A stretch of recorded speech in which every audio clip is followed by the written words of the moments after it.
The kid gets a jump scare when the little princess calls out to him. Her name's LVL, and right now, in this exact damn moment, he really wants to smash her face in. This bai is the one who ruined his whole damn life. But the cursed hoe is all hyped up, yanking the curtain open and rambling about the kingdom he's stuck in now. And she's even straight up trying to seduce him. And even though our boys wants to murder her, deep down, the bastard still wants to break her spine too. Pissed off at himself for still being attracted to her, he snaps at her to wipe that goddamn smile off her face, which leaves her kinda awkward and embarrassed. She was way too happy for someone who just kidnapped a person. The princess doesn't get why he's so aggressive and mumbles a lame apology. Then suddenly a soldier barges in saying the king wants to see the new summoned guy. But the protagonist just goes, if the king wants to see me, then he can drag his ass over here, cause this nigga is going to be seated waiting for him. In a split second, the space warps and some woman appears right behind him, telling him he needs to be more modest and humble. He's still processing with the truck while she introduces herself as the instructor who's here to guide him, since he got a big fat F in personality score. Truth is, the protagonist has already been summoned once before, solo. He crossed the entire damn kingdom alone, slaughtering countless monsters, blew up the demon king's door and stood face to face with him. Before they even fought, he still clowned on the guy, saying he was a dumbass for sending so many people to attack him. He'd already wiped out all the demon's companions and now he was stronger than ever with that extra XP. The demon king gets pissed and charges them. Boom. Explosion in the room, and the trash got folded easily. Then the Demon King asks if all that rage and power comes from losing all his friends. Protagonist just goes, nah, this strength is just from training. I don't give a fuck about those people. The demon finds that weird and then dies. Protagonist is left confused like, wait, it's really over just like that. He starts celebrating finally getting out of this fantasy bullshit world when suddenly a girl wrapped in purple aura appears, praises him, says that together with the comrades he learned so much.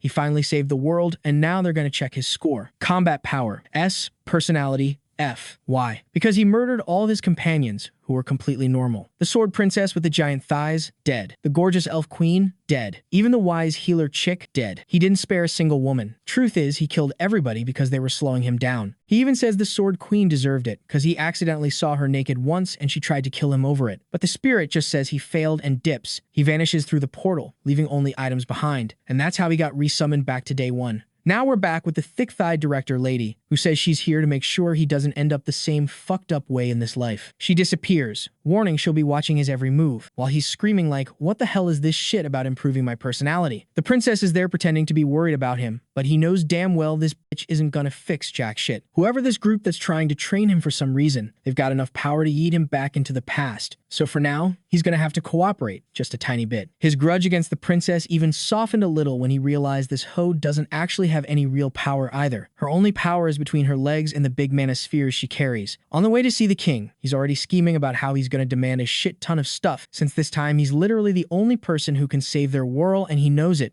But weirdly, the knight walking in front hears his thoughts and tells him to watch his damn mouth. Protagonist doesn't care, tells him to throw a punch if he's mad. Next second, he feels something off and some dude appears in front and actually lands the so-called punch. The princess yells at Sir Alex to be careful, while the guy just grins and says not to worry, he's gonna take real good care of this kid. Okay, Diddy. But the protagonist knows exactly what these niggas are like. They treated him like trash with violence the whole last life. So before they turn him into a slave again, he's handling this right now. This isn't about ethics, it's self-defense. He throws an attack, but it only rips the guy's pants open. The knight freaks out and the kid goes, shame, I didn't cut it clean off. He's dying to mess this bastard's life up because this is the same guy who messed him over in the previous life. The guy storms off pissed, while the protagonist thinks, even though he lost the muscle, he still remembers every single thing he learned in those last 10 years. And with that, the protagonist finally comes face to face with the king. And there was Kang Han-soo right in front of the royalty of that world. The old bearded man with a crown had a very funny face, resembling Santa Claus. Kang Han-soo even mocks the guy, saying that his expression was like a dumpling. Rumors said that the old man went to all the wars when he was younger, but now he had become a true softie. There were many people staring at Hero Nim with ugly faces, seeming to hate him. The soldier then informs Kang Han-soo that he was in the presence of royalty. It hadn't been very well calculated, but the first time, the boy respectfully greeted the majesty. Now Hero Nim already knew the future and wouldn't need to see the good side of the dumpling-faced man, who would be killed a few moments later. The boy recalled some memories of the instructor asking him to bow and saying she was eager for his spiritual growth in the aquatic realm. Looking angry, Kang Han-soo accepted that the theme of that day was modesty. He would become an ocean and drown all the annoying people in the place. He then introduced himself, saying he was grateful for the king's hospitality. All those people were impressed to see how polite the kid was and how well he understood fancy rules, being completely the opposite of what the people expected. With 10 years in the fantasy world, he had learned that through the force of hatred, as he had to familiarize himself with the local culture.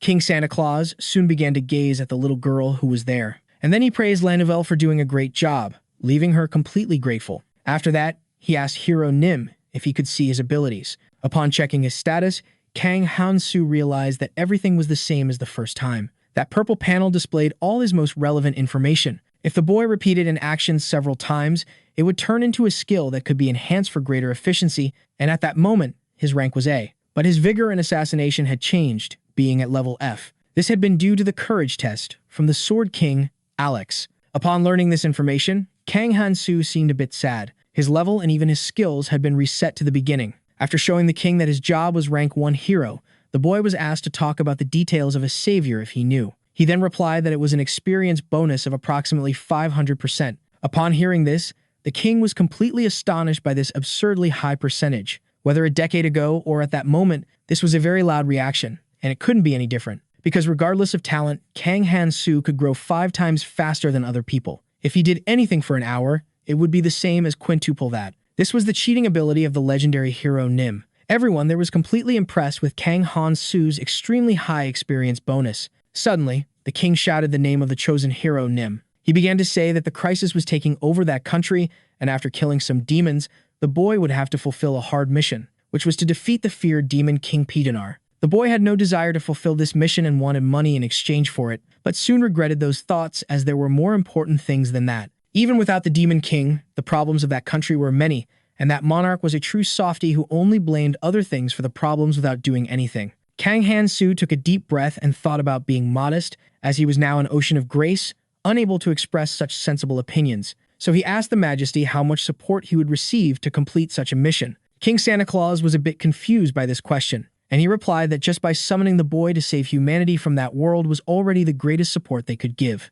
Kang Han-soo, upon hearing this, began to move, leaving the old man furious. He quickly informed that he would refuse the mission and that those people should find another hero to save them. This left everyone there completely stunned and agape, including the king. The crisis of that country was definitely not the boy's concern. Such attitudes from those people towards a true hero were wrong, as they should have knelt and begged, but instead, they were being annoying. Based on these arguments, Kang Han-soo draws the attention of the old rain cake, and he claims not to be a natural citizen of that mediocre country. That guy becomes very enraged by the way Kang Han-soo was speaking to the Majesty. The boy then throws a sharp object towards the man's forehead. Lanovel watched the scene, wide-eyed and quite nervous, while the kid seemed calm. Kang Han-soo couldn't pierce the man like in the past and should have hardened his heart to then aim right at his eye. The soldiers, seeing that the boy was a tremendous threat, began to charge at him with the intent to kill. Upon realizing this, the hero Nim provokes the subordinates with a rather mocking expression. Such guerrillas thought that boy was a tremendous lunatic.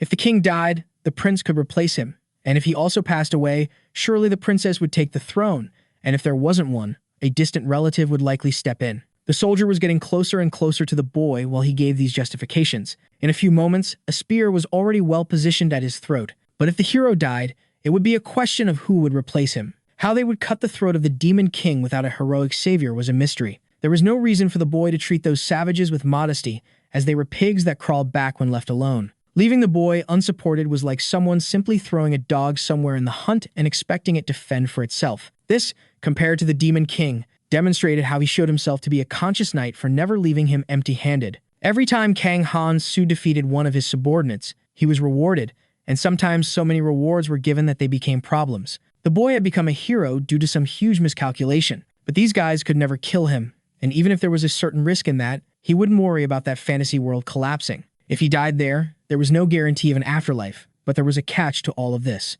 The Majesty should have something to say regarding all these facts, but he merely explains to the hero that he had summoned him to protect his country. He had ordered that magical catalysts of various types be purchased and also instructed Lanovel to call him to that world. But the kid seemed unconcerned with the king's great sacrifices. He then became quite nervous, saying that the boy belonged to that kingdom. At that exact moment, both lost their heads due to extreme nervousness. The boy even used a parable to explain that he was not the kingdom's possession, as it was not a fish caught by its fishermen. After that, he threatens the king and his kingdom in a very malicious way. This leaves the old man with his Santa Claus face, very furious. That woman also seemed very angry with the words and threats made by the cheeky boy. The kingdom's population expressed a rather disappointing expression while observing all of that. Suddenly, Kang Han-soo raises his index finger. He then informs that he would go to a country that treated a hero appropriately, as it was useless to try to stop him since he wouldn't lift a finger. At the moment the truth was revealed, everyone would know that the monarch oppressed humanity's hope, leading the entire kingdom to its end.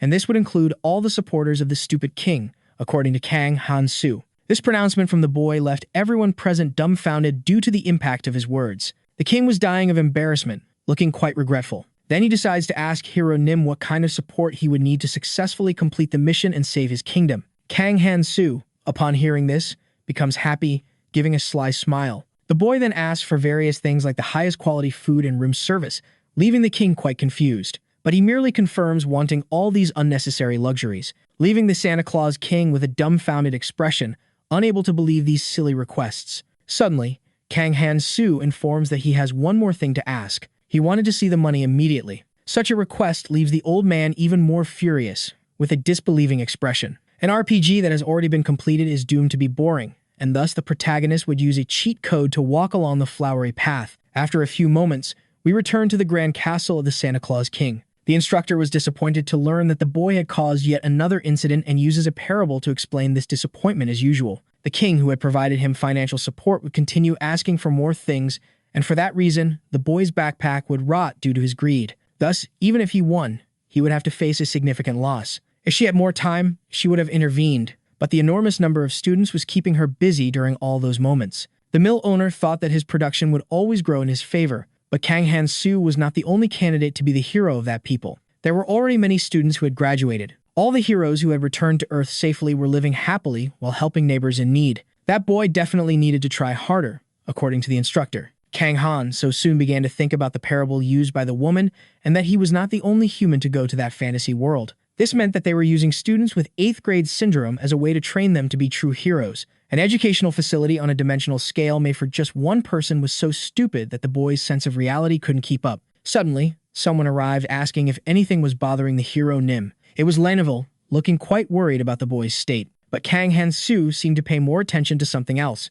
Then the kid freaked out, hitting the girl with a pillow, asking her not to talk to him that way. She had been glued to him since the day before and only left at bedtime. If this were in the past, his heart would race, but the moral lessons had already been enough. Kang Han-soo then expressed his concern, asking LVL if she was sure he was the only summoned hero in that world, receiving an affirmative response. The instructor said she was worried because of the enormous number of students traveling to defeat the Demon King, but in that world, the only one was the boy. This made the protagonist think about the possible existence of parallel worlds. Perhaps there were more identical fantasy planets regarding the number of students, just like an offline RPG that could be enjoyed alone. This made everything even more absurd, but the boy decided to let it all go for now since he had to think of a way to return to Earth as quickly as possible. The graduates had returned and were living happily, having no rules preventing them from doing so as well. Based on this, Kang Han-soo asked LVL to follow him, receiving an affirmative response. Amid so many problems, he finally got plenty of help, and this had to be used completely without hesitation. Before opening the national treasure to provide financial support to the hero, the king informed that there was a condition. LVL would have to manage all the money given to Kang Han-soo. He merely pretended that nothing had happened, as he would do the same thing as that little rain cake. After receiving all the money, the duo of friends decided to take a stroll around the kingdom. Suddenly, LVL called the hero Nim with great enthusiasm, asking if she could buy that magical orb that was her dream. Kang Han-soo soon realized they had chosen the wrong person to take care of all the money. The price of that thing was very high. Since that money wasn't his, the boy allowed the girl to buy it, making her very happy. Indeed, that place was the trading center of the kingdom. The best products arrived there, but due to high fees, the prices became exorbitant. Among all of them, the accessories that had the word magical in their name were the most expensive. This sales methodology was practically the same on Earth when high-tech products were sold more easily compared to others. Suddenly, LVL arrived, informing that she had bought the magical orb while Kang Han-soo was reasoning all this. The girl was very happy, showing off her desired accessory. Hero Nim soon noticed that many people were there eyeing that extremely expensive object. With that, he asked LVL to follow him quickly, since he had completed his goal, receiving an affirmative response from her. The first time, Kang Han-soo had been walking back and forth in a very flashy school uniform and would not make the same mistake again. After all this, the two friends entered a pretty cool clothing store. Kang Han-soo was leaving the fitting room after trying on a new outfit. Upon seeing him, LVL expressed a rather impressed look, even left speechless to describe what she saw in front of her. That outfit had indeed looked very good on the protagonist, according to the girl. He asked her not to flatter him, as he thought he looked horrible. All of that was just to be able to shop comfortably in all places, according to the boy. Indeed, all the people on the street were impressed with his outfit, thinking he was a very rich noble, just as planned. Plebeians wouldn't get into trouble with a bourgeois now if Laneville could stop shaking and bothering him. He could focus on buying the necessary things. The girl quickly asked the boy where he would be going and if it was really his first time there since he hadn't been to any famous store.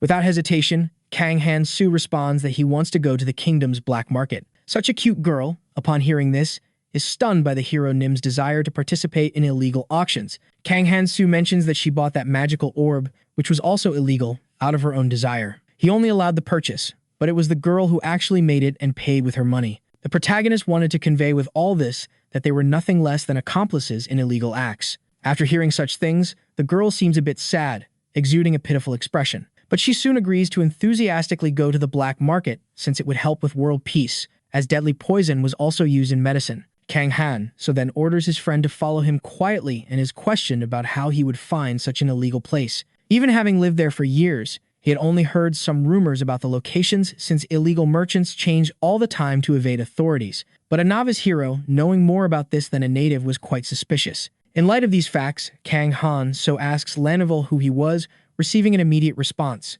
A savior only holds that title because he is different from the ordinary. If he could kill the Demon King just with his bonus, fairies and dragons could probably do it too. The true value of a hero who would defeat such an enemy is not demonstrated solely in skills, according to Kang Han so. After these explanations from the savior Nim, Laneville informs that he understands absolutely everything. Then Kang Han so tells him to be quiet and just follow him, even though he doesn't know the real location of the black market. But they could probably find out if they went to the bar where hero Nim was a loyal customer. The two, after a few minutes of walking, arrive at the dive bar. Slowly, the duo enters the place cautiously. There, burly men were competing in an arm wrestling match for their own lives. Meanwhile, other customers were ordering beer to drink without limits, and a man was playing a cool tune on the guitar to liven up the atmosphere. Obviously, Kang Han-se realizes that nothing had changed. Quickly, he goes to his great friend Tony, who was an employee of the tavern. The man is confused to learn that the boy knew him perfectly. He was a former assassin who had opened a bar after retiring and helped the boy by teaching him how to live in that fantasy world,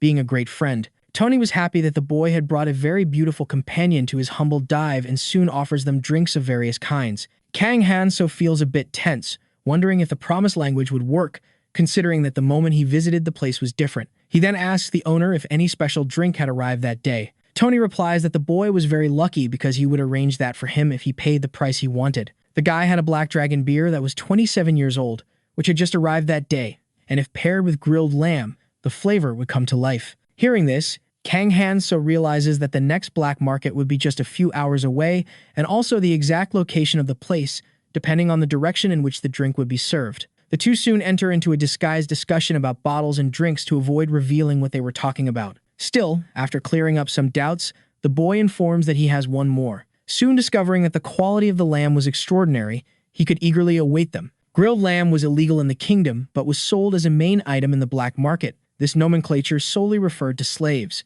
Kang Han so, upon learning that some were available, asked for enough for two. Finally, the boy had gathered all the information he needed to find the black market and its necessary products. With that, he eagerly opens the tavern door to leave as quickly as possible. Laneville didn't understand why Kang Han-so was running so fast and also urging her. When questioned, the boy gets very angry, explaining that they only ate because they had time after reserving spots for the illegal auction. But the girl had said that the lamb was very greasy, and they were delayed due to the enormous amount of side dishes ordered. Putting that topic aside, Laneville asks if her friend knew the bartender, receiving an affirmative response. But Tony was not just an ordinary server. For Kang Han-so, he was just a nice high school innocent who taught the law of the jungle, and if he hadn't become a hero, they would probably be partners. After explaining this, the boy informs Laneville that there was another ability of a savior that should remain a secret, leaving her quite curious. At first, when he arrived in that world, he wasn't able to see the status of all the people and began to understand this after the moral teacher's words.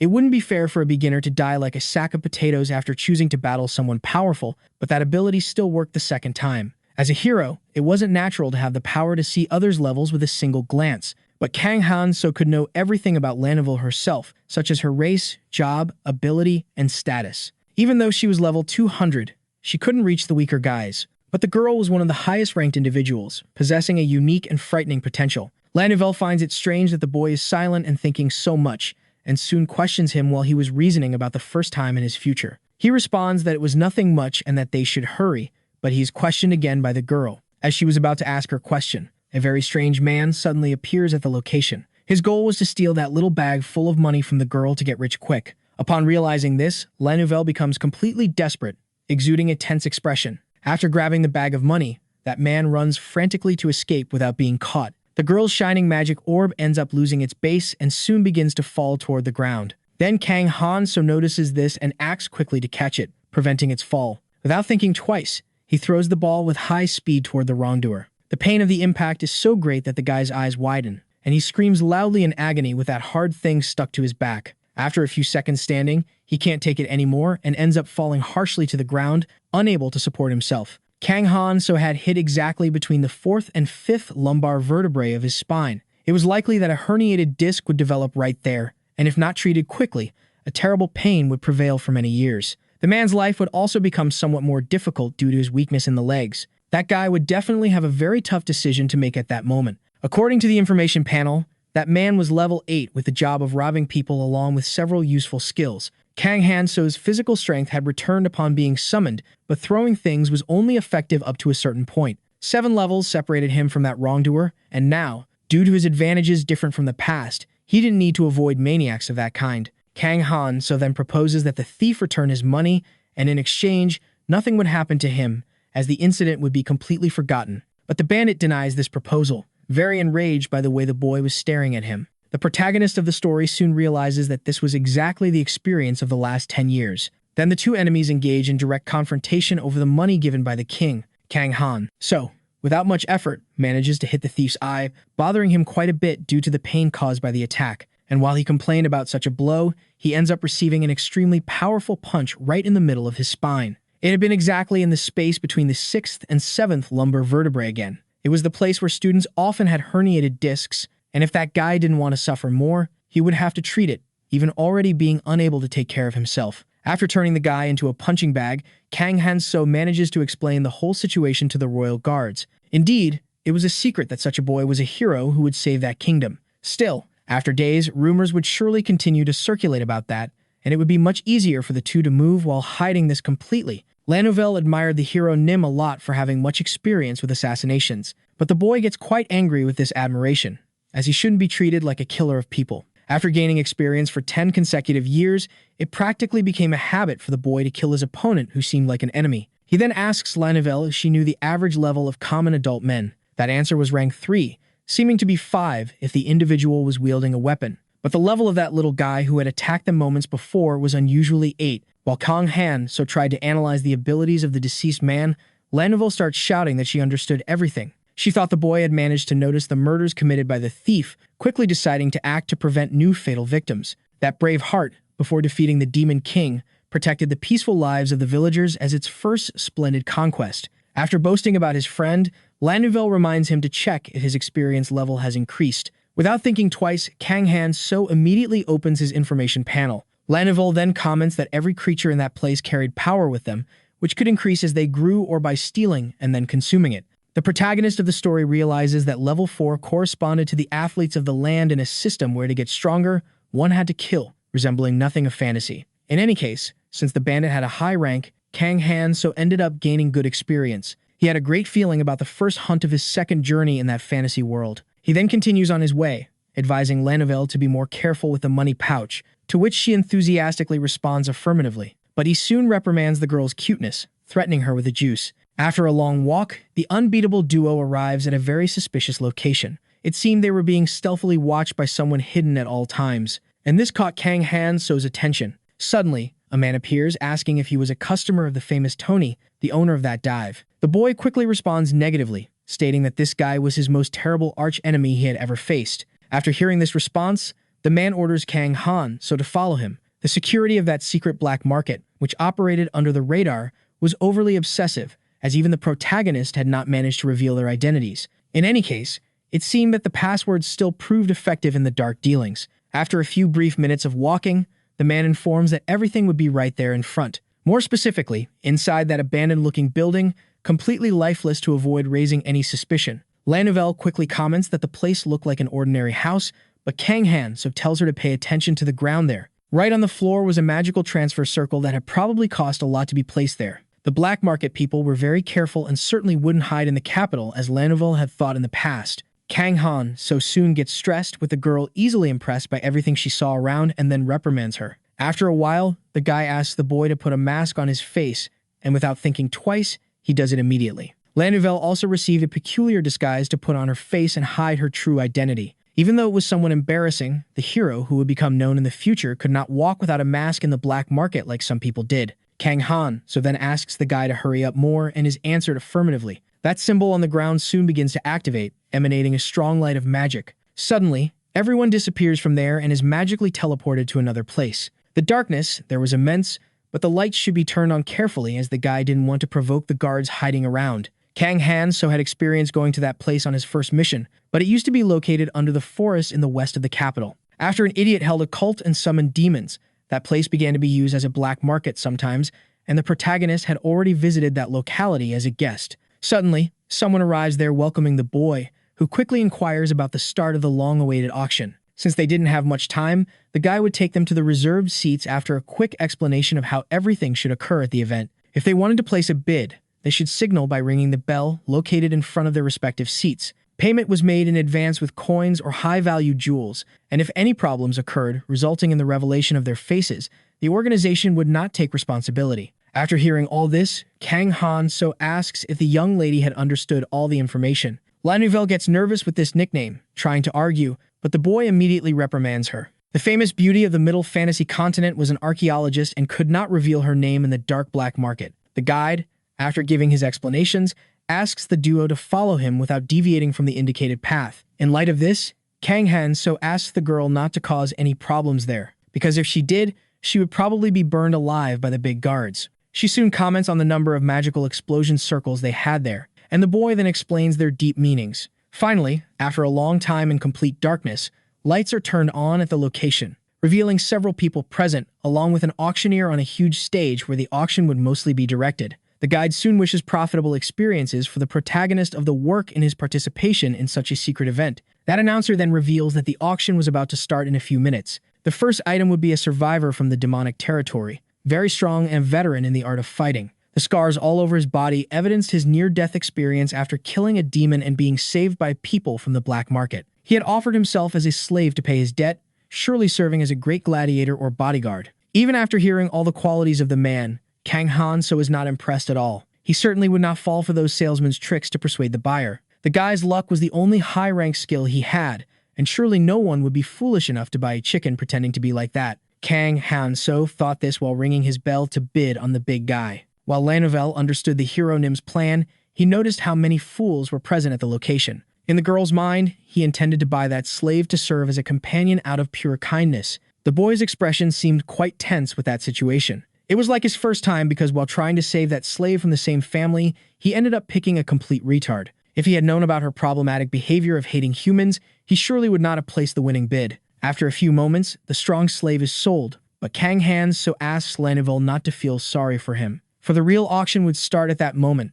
and if they spent all their money at the beginning, they wouldn't be able to do anything when they had truly interesting goods. That was the second item, with very silky skin, and it was the beloved daughter of a noble family that had been captured by demons. Lanovel tries to comment on that girl, but the hero Nim cuts him off, saying they hadn't come there to have fun or save rich people. If that girl were bid on, she would surely disrupt the auction by force without her owner's permission, insisting on freeing all the slaves. Kang Han so didn't even want to think about the work he would have to do to clean everything up afterward. After a few more minutes, another rather peculiar slave is offered to the black market customers. That guy indeed catches the attention of our dear protagonist, grabbing his attention immediately. Finally, an incredible item had appeared there, worth spending a good amount of money. The man had a rather peculiar way about him and wore only a thong to cover his lower parts. His eyes were completely empty and lifeless, with no expression other than sadness. His thinness evidenced the poor nutrition he had been receiving during his time living in the black market. But still, there was a catch to all of this. Kang Han so could see his true value. His skills and status didn't matter, but rather the level that was higher than all the other slaves. He used to be an active mercenary in the north of the kingdom. His appearance was merely the result of a lack of cooperation, but he possessed a remarkable skill with the spear. Such a slave could be a good commodity after rejuvenating. As expected, it would be a hassle to convince a suicidal subordinate to work, so that reaction was completely normal according to the protagonist. But Kang Han-so was completely the opposite, and that was definitely the perfect slave to serve him. So he immediately orders Lanavel to ring the bell, receiving a prompt response. After a few moments, the bidding for the slave was finally coming to an end. Such a splendid product is then bid on by the boy with the wolf mask for a very low price. The mercenary's level was 286, giving him the possibility to stand up to Lord Alex, according to Lanavel. This comment would make the future Sword King sad, as that moment was before he became stronger and was called by that name. The mercenary wandered through places, killing many beings, and that's why he had such a high level, even though it wasn't easy to achieve. Suddenly, the contract arrives along with the key for Kang Han-so to sign. His acquisition was already there, prepared to serve him after the purchase was finalized. Lanavel wanted to leave, but the shopping was still about to begin. After several hours, many goods were sold at the location, bought by the shady clients. Lanavel could no longer stand being in that place, but Kang Han-so wanted to wait a little longer to leave. He wasn't thinking of staying for long, as prices began to drop when the competition ended, leaving only the simple goods. The result of that day when he was the mercenary slave hadn't been so bad. Finally, they could sneak out of there. But just as they were about to do so, Kang Han-so spots something that makes his eyes shine with desire. It was a blonde elf captured on the famous continent to the south, handcuffed and about to be auctioned off as merchandise. Her mind was empty, but her appearance and pedigree were excellent, according to the auctioneer. And above all, there was even more relevant information. The elf was completely pure, with no mix at all. This presented a unique opportunity for the interested client to acquire an imported product from another country. Elves were a superior race, and the center of all human desires made it very difficult to treat all of this as a fantasy without elves. All the clients desired to compare that untouched noble elf and were completely euphoric with the desire to acquire her. Kang Han-so realized how deluded they were, and elves were certainly not the nobles they thought. Their fertility was low, with a completely low birth rate, and their sexual desire could be compared to that of a eunuch. According to Lanavel, rumors said that the defeated elves in the territorial war had fled to the deeper parts of the forest, being hastily reduced. Finally, the girl had noticed that the elf seemed quite strange. Due to the comments about the girl's health, Kang Han-so realized that she probably felt it too since she was an excellent mage. Indeed, that merchandise seemed very special and completely out of the ordinary. At that moment, the information panel highlighted all the relevant information about her, including her level. There was no reason for Kang Han-so to worry, and if he didn't buy the product, he would definitely lose out. The elf's appearance didn't matter, and with that level, she could probably face an intermediate demon without major problems. Her superior race and high skill level made her comparable to the creature the Demon King was raising, close to the medium or high rank. Her status was like an ICU. The first curse cast on her had been the work of a demonic being, leaving her mentally dead. Things after that were surely added to her after the black market trade captured her, so she couldn't resist imprisonment. After Kang Han-so placed his bid, the auctioneer announced the start of the countdown in case anyone wanted to challenge him. Probably the other competitors thought that elf was too expensive, and buying another warrior would be much more profitable. But that was because they didn't know her level, not wanting to offer a higher price than reasonable. Since there were no more bids, the auctioneer announced selling such a product to the highest bidder in the contest, and then he immediately began the countdown to close that sale. When it reached the last second, something impressive happened there at the location. Everyone present looked at it, dumbfounded and completely scared. The entrance had just been destroyed by an unknown phenomenon, even with the guards protecting the place all the time. Kang Han-so quickly realized that if the Hidden Watchers hadn't managed to stop them, it was indeed an invasion. Lanavel became desperate, thinking the tunnel would collapse and bury everyone while the protagonist tried to calm her down. Suddenly, a very strange movement began in the black market. A green magic with floating things emerged amidst that desperate situation. There were several round earth elementals floating around with plenty of mana. Dealing with these guys meant that the invaders were definitely elves, according to the protagonist of the story. The auction organizers became frantic, ordering more guards to block those invaders using magical elements. That girl soon commented that thanks to a stupid noble who had stood out too much, they managed to enter the place easily. She then ordered everyone to attack to save her dear sister from the hands of those delinquent kidnappers. A battle broke out at that moment, with the elves attacking frantically with bows and arrows. The guards of the mafias seemed useless against those merciless beings who attacked incessantly. They were supposed to protect the clients and capture the elves without leaving a scratch on their bodies, even if they killed them. The blonde girl, due to the complexity of the battle, decided to use elemental magic, and without hesitation she began to use her magical weapon immediately. Such an act ended up affecting everyone present, especially the guards who resisted so that the rescue of the elf wouldn't succeed. Kang Han-so, observing this, concluded that someone from the royal family had come to visit that market with blood in their eyes. That girl was the queen of the elves named Sylvia, with impressive specifications according to the information panel. She held the title of princess, but after the elven king died in battle, she abandoned adventures and inherited the throne without a second thought. In other words, the girl is the future queen of the elves and used to be a member of Kang Hanso's team. To save some of her kind, Sylvia threw most of them into a crisis and continued with this terrible habit to this day. She still hadn't joined Kang Hanso's group, so her level wasn't high, but since she has talent, the rank of her skills was impressive. Sylvia, with blood in her eyes, attacked her enemies, wanting to save her sister from battle at all costs. Those guys screamed in agony from the evil elemental magic used by the girl. One of the event organizers soon calls Kang Han so to leave that dangerous place. They prioritized evacuating the clients even in that extreme situation, and this made the protagonist admire such professionalism. LVL soon asks Kang Han so if they would help with the rescue. He then notices the girl's gaze. She really wanted to help the elves and teach a lesson to the black market, but Kang Han so only asked her to go to the evacuation shelter, leaving her very confused. He thought the idea of helping with the rescue was quite foolish. They shouldn't let the captured mercenary die so easily. They couldn't abandon a companion who would be loyal from now on. The two were the only clients who had not yet escaped that chaos. Such chained slaves ended up being dragged into the confusion, dying brutally. LVL should wait in the evacuation shelter with a mercenary while Kang Han, so, the true hero, would resolve everything. Without hesitation, the two obey the protagonist's order and quickly withdraw from the epicenter of the battle. Then Kang Han so calls the auction host, who seemed quite nervous. He wanted to know why the boy hadn't left, but the boy cuts him off because he wanted to ask him a few questions. He then questions if the elf would be his and is answered affirmatively by the young man. The rule required the client to pay in advance, but the circumstances guaranteed possession of the product, and the girl's life was under his custody as well.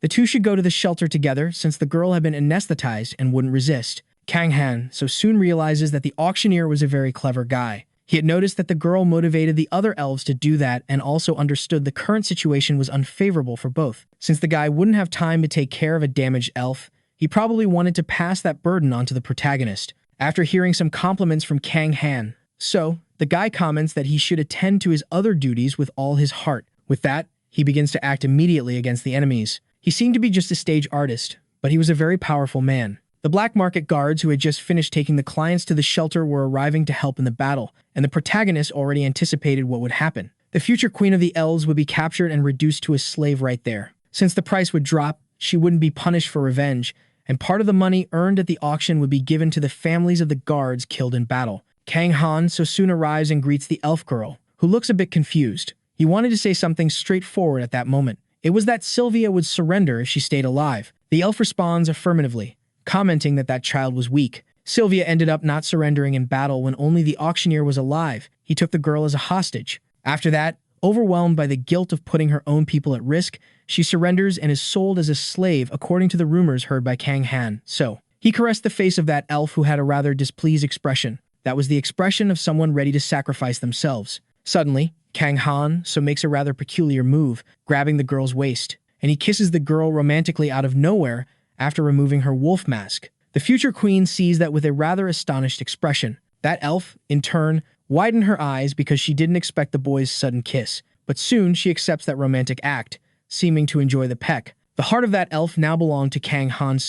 Meanwhile, the elf thought of her little sister Sylvia. She didn't want the future queen to surrender and become a slave with a miserable life because of her. That elf wished for her sister to always live happily. She then strangely thanks Kang Han, for that, he simply responds in a friendly tone to the gratitude. Sylvia was screaming desperately for her master in the meantime. Kang Han could also enjoy everything because of her. He then releases the blonde girl from his arms. Sylvia watches her dear sister fall to the ground with a desperate expression. Kang Han took care of this quickly due to what was about to happen since he had killed someone of level 852. Suddenly, the information panel with all his relevant details appeared there. Some attributes ended up being changed after that murder he committed. Kang Han, with a psychopathic expression, comments that this system was quite bad. The protagonist leveled up in the blink of an eye by killing an elf of level 851, saving years of normal methods. Without needing talent or lineage, just by killing stronger beings using any means necessary, it would be possible to create a world where everyone could become powerful.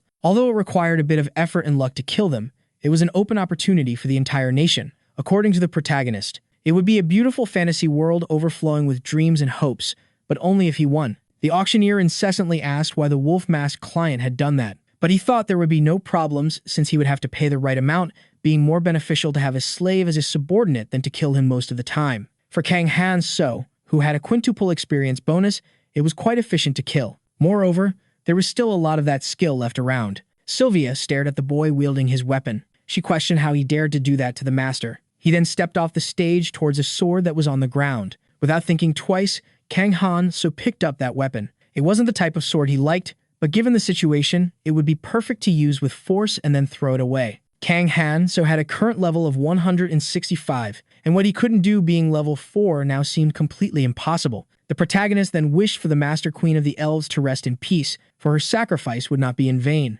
There would be no future where the elf princess would become a useless slave. Finally, the time had come for Kang Han-so to destroy them for his dreams to become reality. He charged at Sylvia while the other elves tried to defend her. They shot dangerous arrows at the protagonist. He dodged all of them with seemingly little effort. Before, his body did not move along with his thoughts. Kang Han-so thought this would stabilize if he leveled up, as it didn't match how he was in his best form. However, all of this is very relative. According to the protagonist of the work, her abilities worked in a strange way with such horrible reaction speed, and above all, her movements were very honest.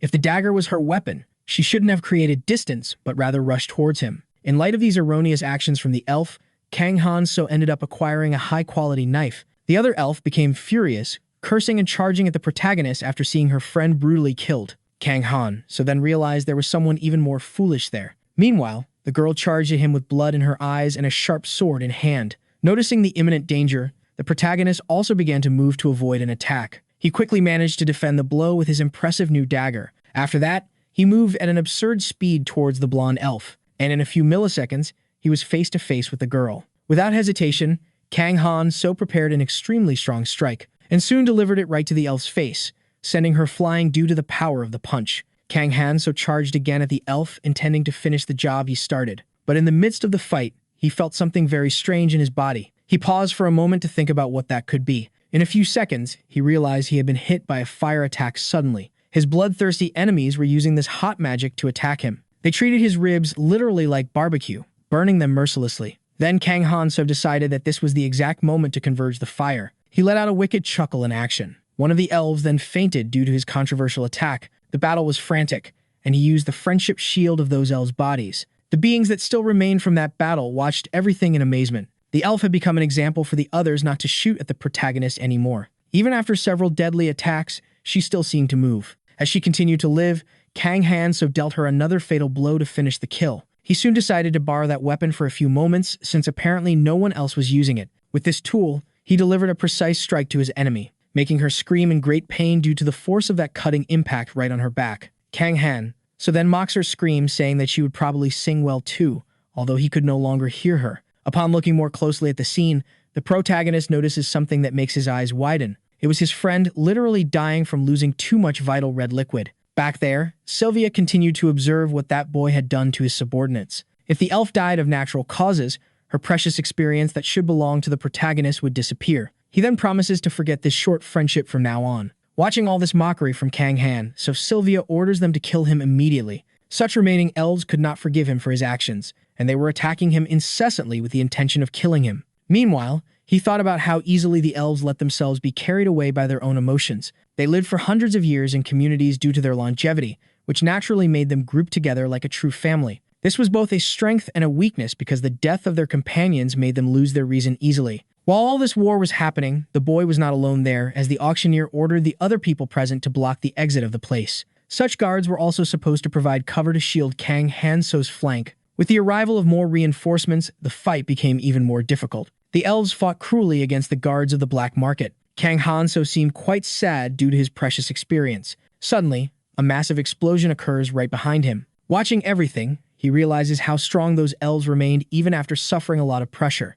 Sylvia, using her elemental powers, seemed to be on the verge of going literally insane. This would be the day of Kang Han-so's funeral if he didn't level up, and it was indeed not the time to fight like a complete coward. The protagonist had to battle with the determination to lose a finger or two. Suddenly, while giving his speech, an elf tries to attack him from behind. He then defends himself and expresses such rage for being cut off in the middle of his words while trying to show off. That elf ends up having to pay with her experience to compensate for her mistake against Kang Han-so's ego. Suddenly, the boy's pinky falls to the ground in quite a strange manner. Without thinking twice, he picks up the tip of his finger and puts it back on his hand, which becomes brand new again, ready to kill more blonde elves. It seemed that the member was a bit crooked, but Kang Han-so didn't care about that, thinking it was just an impression. Sylvia, observing this, thinks that the boy is some kind of dark demon. Kang Han-so responds, informing her that he feels sad about such remarks from the girls. In that place, there had literally been a massacre of magical beings done solely by him. Sylvia was the only survivor for the second time, but there was one thing different from the first occurrence. Kang Han-so's interference had drastically changed the timeline. Since they hadn't managed to take a hostage, they couldn't stop Sylvia while she leveled up, and the market almost reached the point of being completely destroyed. Kang Han-so could see how many humans ended up dying there in that battle, just by looking at the drastic level change of the princess after acquiring the experience from her victims. She had leveled up many times, but consequently, so had he. His information panel had changed noticeably after that battle with several dead. He expressed gratitude for the elf who became experienced for his benefit, but now there was only one batch left there. Kang Han-so could not lose her no matter what. Sylvia was very furious, saying that he would die along with her there on the spot. Without thinking twice, she began to use her earth elementals. Those present at the scene became desperate upon seeing that the tunnel was collapsing because of that magic. Kang Han-so knew what she was thinking and then asked her to hold on, because if she did that, the bodies of the elves would become useless and serve no purpose. Upon hearing this careless information, Sylvia became even angrier. The bodies of elves could be exchanged for a huge value. Just as virgins symbolize purity, the blood and bones of these beings meant eternity. Those dead should be cut into pieces just as butchers do with high-quality meats. Sylvia did not want to ignore her deceased companions to flee afterward, because Kang Han-so would probably turn that place into a cemetery for all. After hearing this, the protagonist found his enemy's words quite funny, because it had been she herself who invited her companions to that hellish anthill, knowing the risk that their mediocre lives faced there. With these words, Kang Han-so, using such a macabre wolf mask, manages to enter the elf's mind. She despairs, saying that everything is the demon's fault because if he weren't there, things would end well. They would probably have won the battle without any problems after that. Kang Han-so comments that all of this is a drag and that she shouldn't involve her companions who weren't ready to be defeated this way. She had also been calling him a demon for quite some time as if he were one. Suddenly, a huge noise is heard in that place. Those present are impressed, wondering why that magic stopped out of nowhere. Sylvia then screams desperately, trying to understand why her elementals weren't granting her wish. She thought her magic was protecting the supposed demon, who would be Kang Han-so. The protagonist then attacks her, saying that the elementals wouldn't protect a woman who used her friends to kill in the name of friendship, for they recognize the true hero as someone much more important. Upon learning Kang Han-so's true identity, Sylvia is left perplexed, her eyes wide open. The elementals loved nature, and if they wanted to protect it, there would be a circumstance to be fulfilled. They couldn't do that without the hero killing the demon king Pedinar. So it would be much worse if Kang Han-so died and was buried alive without fulfilling such a mission. He and Sylvia certainly wouldn't meet for the third time. After the violent battle ended, the future queen of the elves ended up becoming a stepping stone for the hero. It was a privileged end for her, with everything going well and completely good. After all these fights, the inspector seemed quite dissatisfied with Kang Han-so. He, in turn, expressed a very shy demeanor, perhaps recognizing that he had messed up. Indeed, the inspector learned that Kang Han-so had massacred all the elves. Rumors said that when revenge and anger came together, they gave birth to a daughter named Cruelty, with a difficult and quite problematic existence. Doing good was as heavy as pure lead, and evil appeared to be quite light, like a delicate bird's feather. Thus, even if Kang Han-so defeated the Demon King, he would have a great challenge ahead, for it seemed that graduating would be very difficult, according to the inspector. Upon hearing these words from the respected ethics teacher, he became completely angry at the injustice, for those elves were very aggressive and had attacked him cruelly first. The ethics teacher then responds that patience leads to peace, and everything would have ended well if the boy had been patient, but he disagrees due to the circumstances of the battle. Waiting for the right time could do much more than power or anger, according to her. Kang Han-so shouldn't rush at that moment, also needing to calmly look around and report what he saw to the ethics teacher. Without thinking twice, he closes his eyes with a very thoughtful expression. He then finally comes out of that trance, saying the word experience. He thought he could kill the sword King Alex at that moment, but the teacher responds that his weak companions couldn't be seen as mere experiments. For a dwarf sitting on the shoulder of a giant could see farther than the big guy alone. And when a priest and a farmer joined forces, their knowledge was broader than any priest out there, according to the ethics teacher. She then raises her index finger to draw even more attention to her poetic words of life philosophy. That was Kang Han-so's homework. He should build harmony with a smile even if he didn't like the other. The boy thought that such a duty would be very difficult to accomplish. Then the ethics teacher begins to leave, informing that they would see each other after 2 days. Kang Han so ponders about building harmony. Now he had to worry about who that other guy was that the ethics teacher had mentioned. Suddenly, Lanuvel arrives there, asking what Kang Han so was worried about. She was holding a small bag, expressing a very happy demeanor. Kang Han so doesn't seem happy with her presence, but she just wanted to help him. He argues with the girl because he had left her in the black market to send the elf bodies home, but she informs him that she had already done all that before coming back. These corpses could be used as magical materials and couldn't stay in such a place, according to the hero Nim. He just wanted them to stop being massacred and sold for such a high price. Kang Han so couldn't let others profit when he was the only one doing the real hard work, and Lanuvel comments on how he was treating the enemy. The boy then asks the girl if she had taken care of the families of the guards from the black market who had died in battle, and he receives a positive response. It took a lot of work to move several elf bodies from the 5th floor to the royal palace, and it would have been great if there had been elevators there. Kang Han so had made the decision to use all the gold to buy the corpses of the magical beings at a low price and paid the officials to transport them safely. He soon asks Lanuvel how the negotiation with the Elf King had gone. She then replies that she told the whole story with her magic orb, and everything had gone well since the delegation from the country of those beings would arrive soon in the kingdom. And the most important thing is that it had all been with the money that the hero Nim insisted on using. He ended up spending all his savings to acquire the bodies of the elves from the black market, and it would be difficult if he didn't have someone to fill them again. Just because he was the hero who would save the world didn't mean that the citizens would give him food for free. If he hadn't had travel funds, he would have ended up starving due to the people trying to scam him, even though it was his second time playing that game. In any case, everyone ended up missing their level during the 3rd summoning. According to them, his rank was 4, so not even the Elf King would think that his daughter attacked the hero and ended up being killed. There were no witnesses since all the guards had been killed in the black market, and Kang Han so also made a point of telling Lanuvel that it was a defeat for both. Suddenly, while the hero was thinking all this, a person arrives saying that he changed his profession to a funeral agent. The man had a tough, intimidating face compared to the cute boy. As expected, Kang Han so couldn't do anything about the rumors that were running freely throughout the kingdom. This was a pretty minor problem, and he didn't need to respond to those childish provocations from others. The man then questions what Kang Han so was doing in the kingdom's exclusive training fields, to which he responds that he was just passing through. The hero Nim's debut would be in 2 days. That man was really anxious about it, and Kang Han so also showed a lot of anxiety for that much-anticipated event. At that moment, the two guys were staring at each other in a rather strange way. But Kang Han so was doing something beyond that. He was seeing with his information panel the main details of that big man at level 291.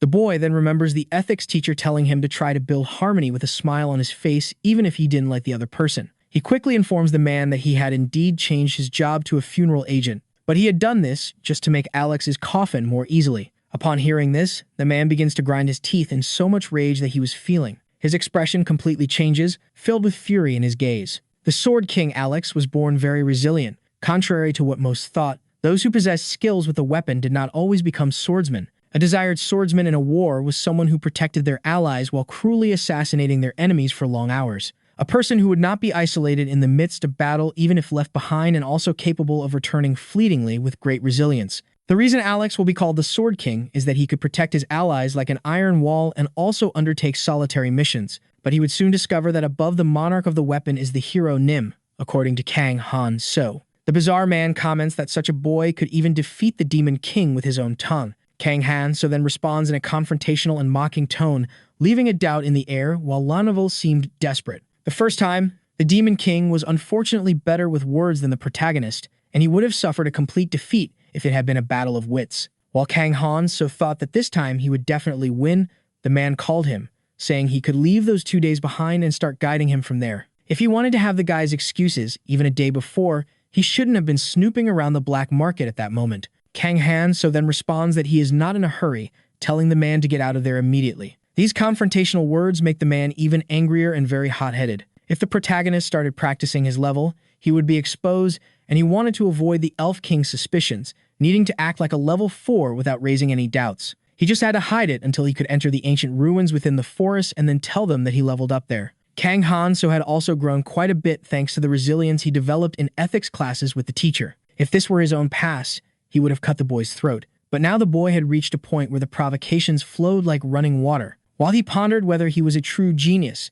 his subordinate called him and soon asked him about his action plan for the day. Her demeanor was subtly guarded, and the disastrous event in the black market had likely traumatized her. It's not as if the protagonist had brutally piled up a mountain of dead bodies. So Kang Han asked La Nouvelle what had happened to the new mercenary companion. Initially, the guy was supposed to become experienced for the protagonist, but since the teacher taught him not to view companions that way, he decided to give him another purpose. To discover the heritage of ancient civilizations, he had set out on an expedition to the remote areas of the fantasy world, but that no longer seemed necessary, because it was enough if he just went where he really needed to go. The mercenary was recovering well, motivated because he had learned that he would be the hero Nim's companion instead of a slave. He was in a state where he ate a lot and regained his strength very quickly, even leaving the palace chef astonished with such ability. The guy really did have a level of 286, leaving Kang Han so relieved with such tremendous effects already expected. That fantasy world was not like an RPG where it is possible to increase skills and various attributes like strength, regeneration,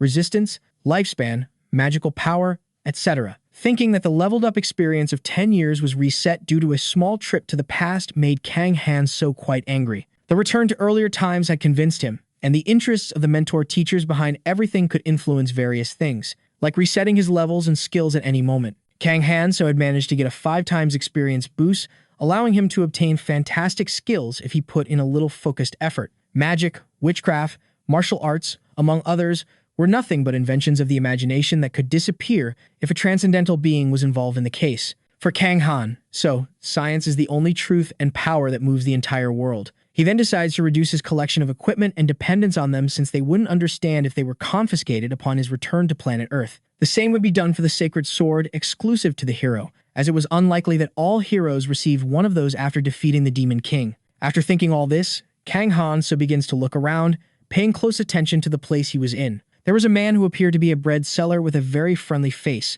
and also a girl entrepreneur in the personal defense items business. There were far fewer useful shops than he thought, and because of this, La Nouvelle became quite curious to know what adventure her friend was planning now. Kang Han then replies that it wouldn't be possible to reach the next location in a single day of travel, even using the magical circle of the space transport kingdom. From there on, he would need to prepare, and so the two would only depart once they received payment from the elf delegation. After all, they wouldn't be traveling on foot. The best way to travel was comfortably and quickly, even if it cost a bit more, and in any case, they had enough money to cover that. If he were a villager who left the safety of his village, or a group of shady guys, Kang Han refused to be caught wandering again. Time and safety could be easily bought with money, and that was a lesson he learned on his first journey as a hero. As the distance would be long, La Nouvelle soon informs him that the protagonist would need the permission of His Majesty and king of that entire kingdom. Without hesitation, Kang Han replies that he would definitely approve the trip because he knew very well what that little cake desired. The king would obediently grant him permission if he promised to return right after finishing his extremely important business.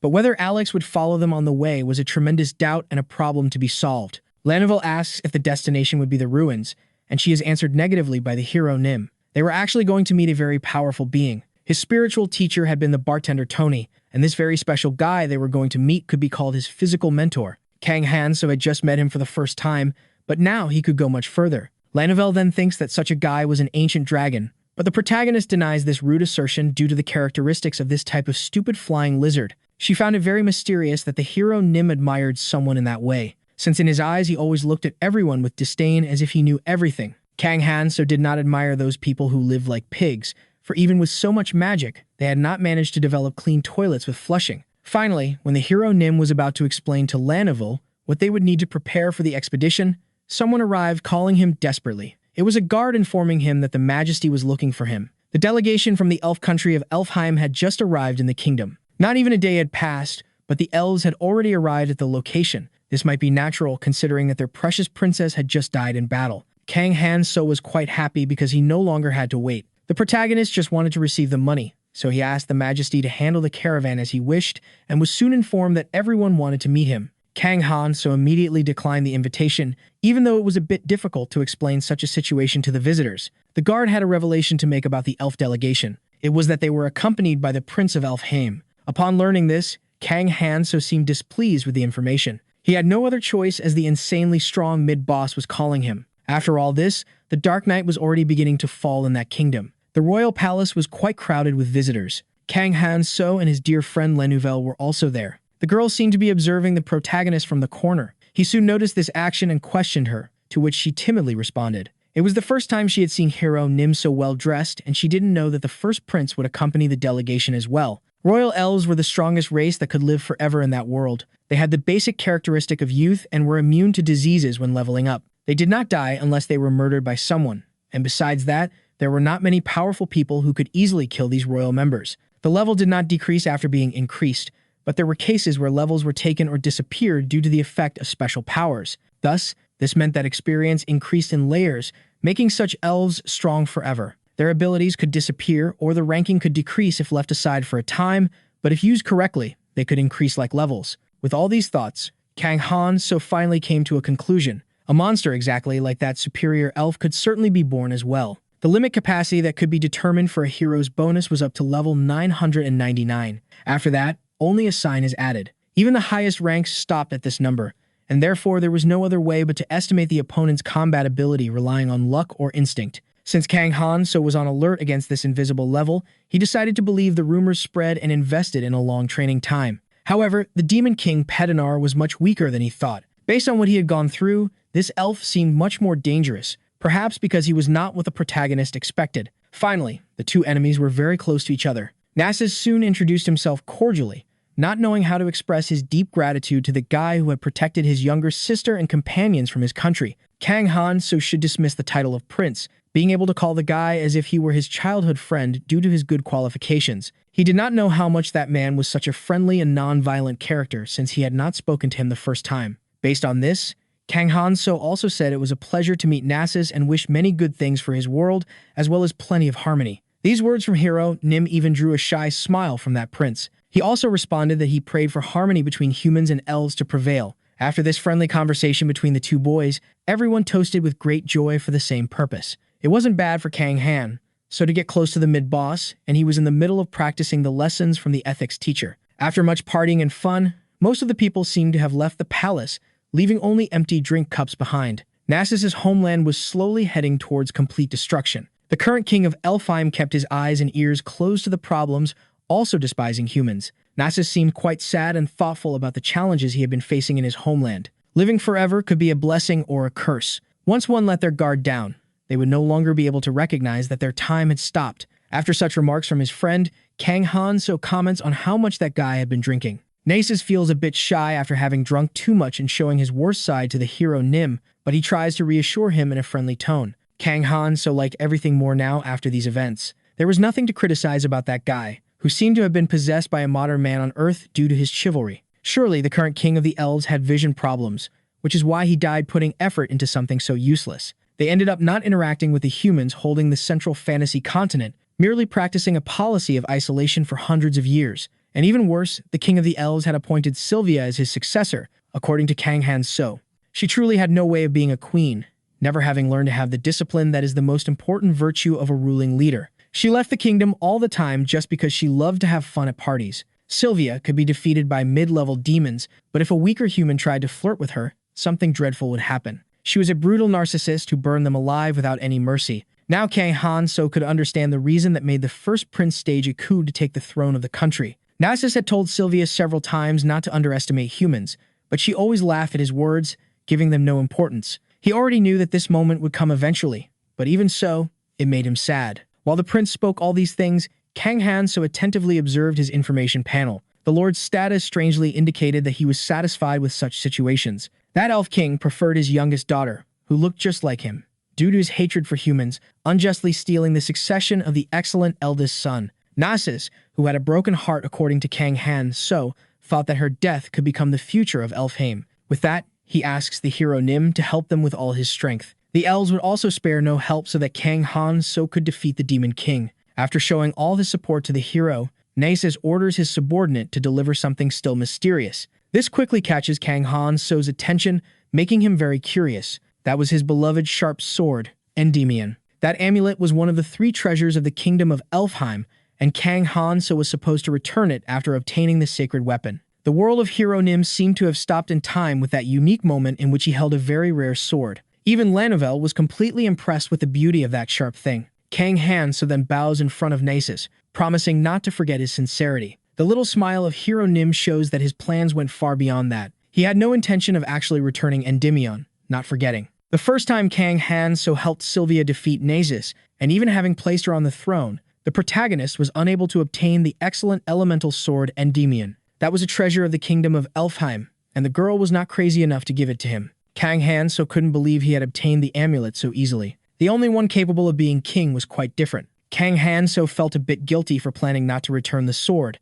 but that didn't mean the breaking of the friendship and trust between the two friends. Prince Nasus had asked him to return Endymion after obtaining the sacred sword, but there were no plans to obtain it until defeating the demon king Piedanar. That was already enough to make mincemeat of him. Nasus was happy to know that hero Nim liked that rare amulet so much. That other thing was a sheath made from the leather of the impressive blue dragon. Kang Han so preferred a sword of the wild demonic style as they were more provocative, but that pure type was also cool and customizable. He had a strong feeling that the two would make a good team. Suddenly, Nasus calls the protagonist, praising his strength. But the mockery soon begins, as it would be quite difficult to wield Endymion with only level 4. The atmosphere becomes a bit strange in the place, and the two stare at each other for a brief period of time without saying a word. Kang Han so then breaks the silence, saying that he has always been a bit strong, as expected from hero Nim. That guy had indeed noticed his low level quite quickly. He should have guessed that the one who killed his younger sister was that hero Nim. If Nasus delivered the kingdom's treasure just to test this, it only highlights how frightening this guy is.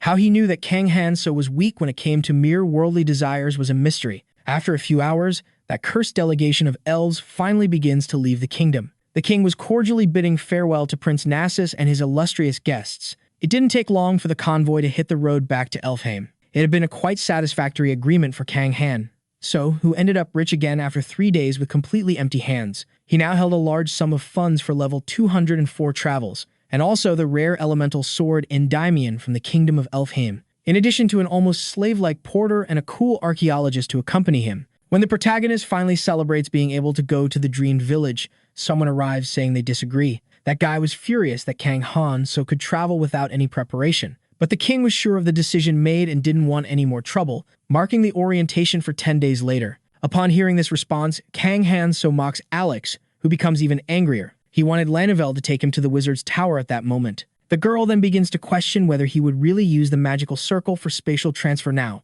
also giving a suggestion for use in a possible adventure. But Kang Han so didn't need such a thing and just wanted to know the correct path. Suddenly, someone arrives there informing hero Nim that the preparations had been successfully completed. It was his mercenary bought from the black market, completely different from when he was acquired. After washing, feeding, and adding a bit of fat, his appearance changed for the better, making him suitable to be used as a baggage porter without any problem. Then Kang Han so finally asks what the name of the hulking guy is. He is soon told that after becoming a slave, the dude discarded his old name and could be called in whatever way preferred by his owner. Upon hearing this, hero Nim becomes a bit thoughtful. This was a nuisance because Kang Han so didn't want to waste more time with an insignificant slave. Since he was tasked with taking care of the bags while they traveled, his new name would be Baggage Porter. After giving the guy an identification and being thanked for it, Kang Han so decides it was time to hurry and go to the wizard's tower. After a few hours, they leave the kingdom heading towards the protagonist's newest venture. LVL then informs that they had already arrived at the wizard's tower. One could pay to use a magical circle for spatial transfer, and that name was given just to shorten and facilitate everything. According to a wise friend of Kang Han so, in his first trip, being a wizard was a job that required a lot of money for research and very rare materials. They had no choice but to live in a place with abundant resources, blending well with the city, and these were the main reasons. The ancient wizards thought of various ways to live in large cities, and the main solution found was a huge tower. In that world, buildings were no taller than 3 stories, and in that building, the wizards could remain isolated from society right at the top. Since it was impossible for them to meet women, they inevitably became superior virgin wizards as well. Then finally, Kang Han so arrives at the tower and is greeted by the girls, perfectly understanding why only a wise man could reach the level of superior wizard. The security asks for an item to prove the protagonist's identity, and he quickly hands over a seal handwritten by the Majesty. Due to the money and authority that Kang Han so had, the girl decides to guide him forward without the bureaucratic confirmation procedure. At that moment, Wizard Nim, who was sleeping like a rock, is called incessantly. After some shouting, he wakes up quite startled, asking where he should send the guys. The girl then gives him a lecture, and the wizard claims to be studying the unknown abyss, and as a way to apologize, he would buy her a cake after work. That wizard smelled like trouble to the protagonist Kang Han so. While the girl ordered him to enter the circle, he thought it wouldn't be a problem if the guy activated the spatial transfer magic correctly. After a few minutes with the whole group inside that marking on the ground, something unusual begins to happen. The wizard then initiates the long-awaited spatial transfer magic desired by the friends. That magical circle begins to shine a golden color due to the high amount of magic it was receiving at that moment. Suddenly, the girl informs them that the spatial transfer has been successfully completed, which made Kang Han so shorten a long journey of approximately 1 year. He was very happy because he also got rid of all the nonsensical nonsense that would appear during such a journey. Now the story takes us somewhere in the ruins on the first trip of our dear protagonist, Kang Han-so. There, a woman was screaming desperately for everyone to run as fast as possible to the entrance because the temple was literally collapsing over their heads. Kang Han-so was very angry at that poorly made suggestion from LVL based solely on her strange desires as an archaeologist. Suddenly, the girl looks attentively to her side and widens her eyes, frightened by what she saw. Without thinking twice, she screams desperately for the hero, Nim, to be careful. After that, out of nowhere, a huge stone falls in front of her, almost crushing her completely, but LVL ended up not being able to escape it. Upon realizing this, Kang Han-so widens his eyes, displaying a rather worried expression for his close friend. After the realization hits him, he screams desperately for LVL, but there was no more hope. While he cried inconsolably, the woman said they should hurry because otherwise, they would be buried alive. In her likely last words, LVL tells her hero Nim to continue on his path. Her wish was to stay with her friend throughout the adventurous journey. In her final words, LVL asks Kang Han so to defeat the demon king, Pedinar, bringing peace to that strange fantasy world. The boy was frozen with wide eyes while he was urged to hurry in his movements. He then stands up, taking his first steps toward the exit of that cave. In a rush, he passes by the blue-haired boy, who was a bit confused by this. Strangely, Kang Han-so seemed to display a shy smile on his face. He thought happily that this had served the girl well. She was the main reason he had been dragged into that chaotic fantasy world, and he was already waiting for the right moment to take revenge on her. Kang Han-so was tired of being healed by her beauty, and this had spared him efforts, now being free from annoying watchfulness and also to have a drink alone. On that dark and cold night, the woman was already feeling quite hungry. So without thinking twice, she asks hero Nim to prepare dinner immediately. The old gray-haired man also orders her to wash that pile of stinky, dirty clothes. After finishing, he should also protect the campsite area and not forget to calculate the accounts of the supplies used that day, in addition to organizing the bags. Listening to all those silly orders, Kang Han-so begins to get angry, expressing a rather unfriendly demeanor. His friends were ordering all those numerous trivial tasks because he was the only one who had time to do all of this. Since LVL had tragically passed away, the person who was supposed to do these things was Kang Han-so. Upon thinking it over, the protagonist realizes that none of them had the skills to carry out such tasks that the deceased girl had taken care of most of the time. Suddenly, Kang Han-so remembers the slave who was insulted as a biting fish. She merely says that although she seemed like a servant, she was also a princess, having never done household chores in her bourgeois life. She also gives Kang Han-so a lecture for thinking of passing all the missions to a woman, which was completely inappropriate. He laments such reactions and already anticipated that this would happen anyway. He should have saved LVL, taking her with him at all costs. Kang Han-so imagined the girl calling him to eat and crying out his name incessantly. She also asked about his physical state at that moment, being quite worried. That was a dream of rather unpleasant memories for hero Nim. He felt as if the little girl were an angel at that moment. Everyone was now in the waiting room of the wizard's tower, and hero Nim ended up sleeping right in the middle of the magical procedure. Kang Han-so then wakes up relieved as everything was working well as planned.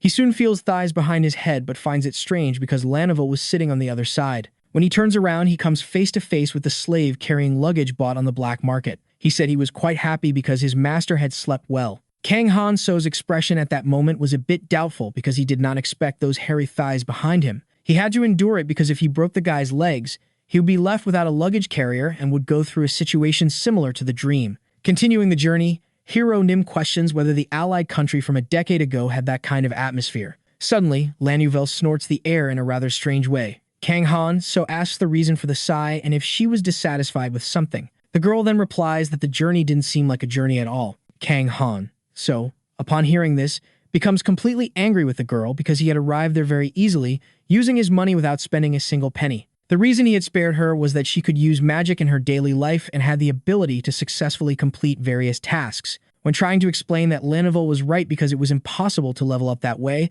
the slave is reprimanded by the protagonist of the story. Kang Han-so had spoiled the guy and now thought he was a companion of the legendary hero Nim, but should only follow him in silence. After a few minutes of walking, LVL informs the protagonist that she had been through there before, and that the mercenary agency was close to the location. There could be a group of merchants heading to the same destination as Hero Nim, and that's why he should go to that place, according to the girl. Hitching a ride on a horse, helping guys who needed protection, destroying bandits or monsters on the way, among other things, characterized the missions. And Kang Han-so didn't have time for a useless part-time job like that. After saying these words, Hero Nim is incessantly questioned and bombarded with comments from his traveling friends. Suddenly, a man in the area starts shouting for help behind some brave adventurers because a monster had attacked his sales route. The truth was that Kang Han-so was in no hurry at all because the Demon King was a knight who had waited for him for 10 long years. He then tells Lanival that they didn't have time and that if they walked with a group of merchants carrying various baggage, they would be too delayed,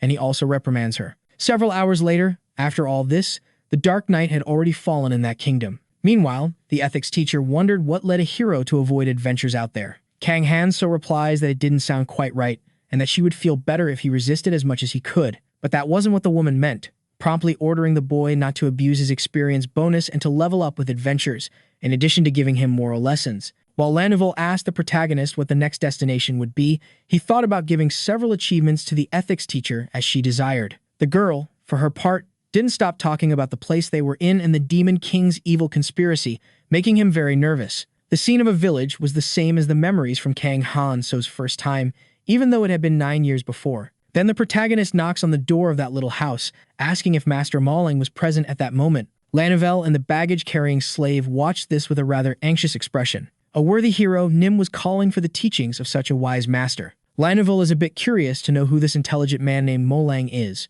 Kang Han-so then tells the two kids to be quiet. That was the place where the great man lived most of his days. Slowly, that door begins to open, echoing a rather worn-out noise. A girl with short hair then appears, asking who that boy was knocking on her door and disturbing the peace. She also questions how Kang Han-so knew the said Master Mauling. That was the daughter of the chief of that village. Now the protagonist could see that he had truly returned a decade due to the girl having grown a lot in that time. She was an adult married with a child and expressed a lot of charisma towards Hero Nim. Now that he had arrived 9 years earlier, all the memories from the first time were just illusions, but the great being was still living in that house. Lanival then comments on the great being for which the boy had refused all adventures and took 2 days to reach the northwest end of the middle continent. She belittled the guy just for being a slime, and Kang Han-so became completely angry about this and would not forgive any more cheeky comments from her regarding him. Many of that great being could be taken from Hero Nim with a bag from the kingdom's sewers, according to her. Upon hearing this, Kang Han-so became even more furious,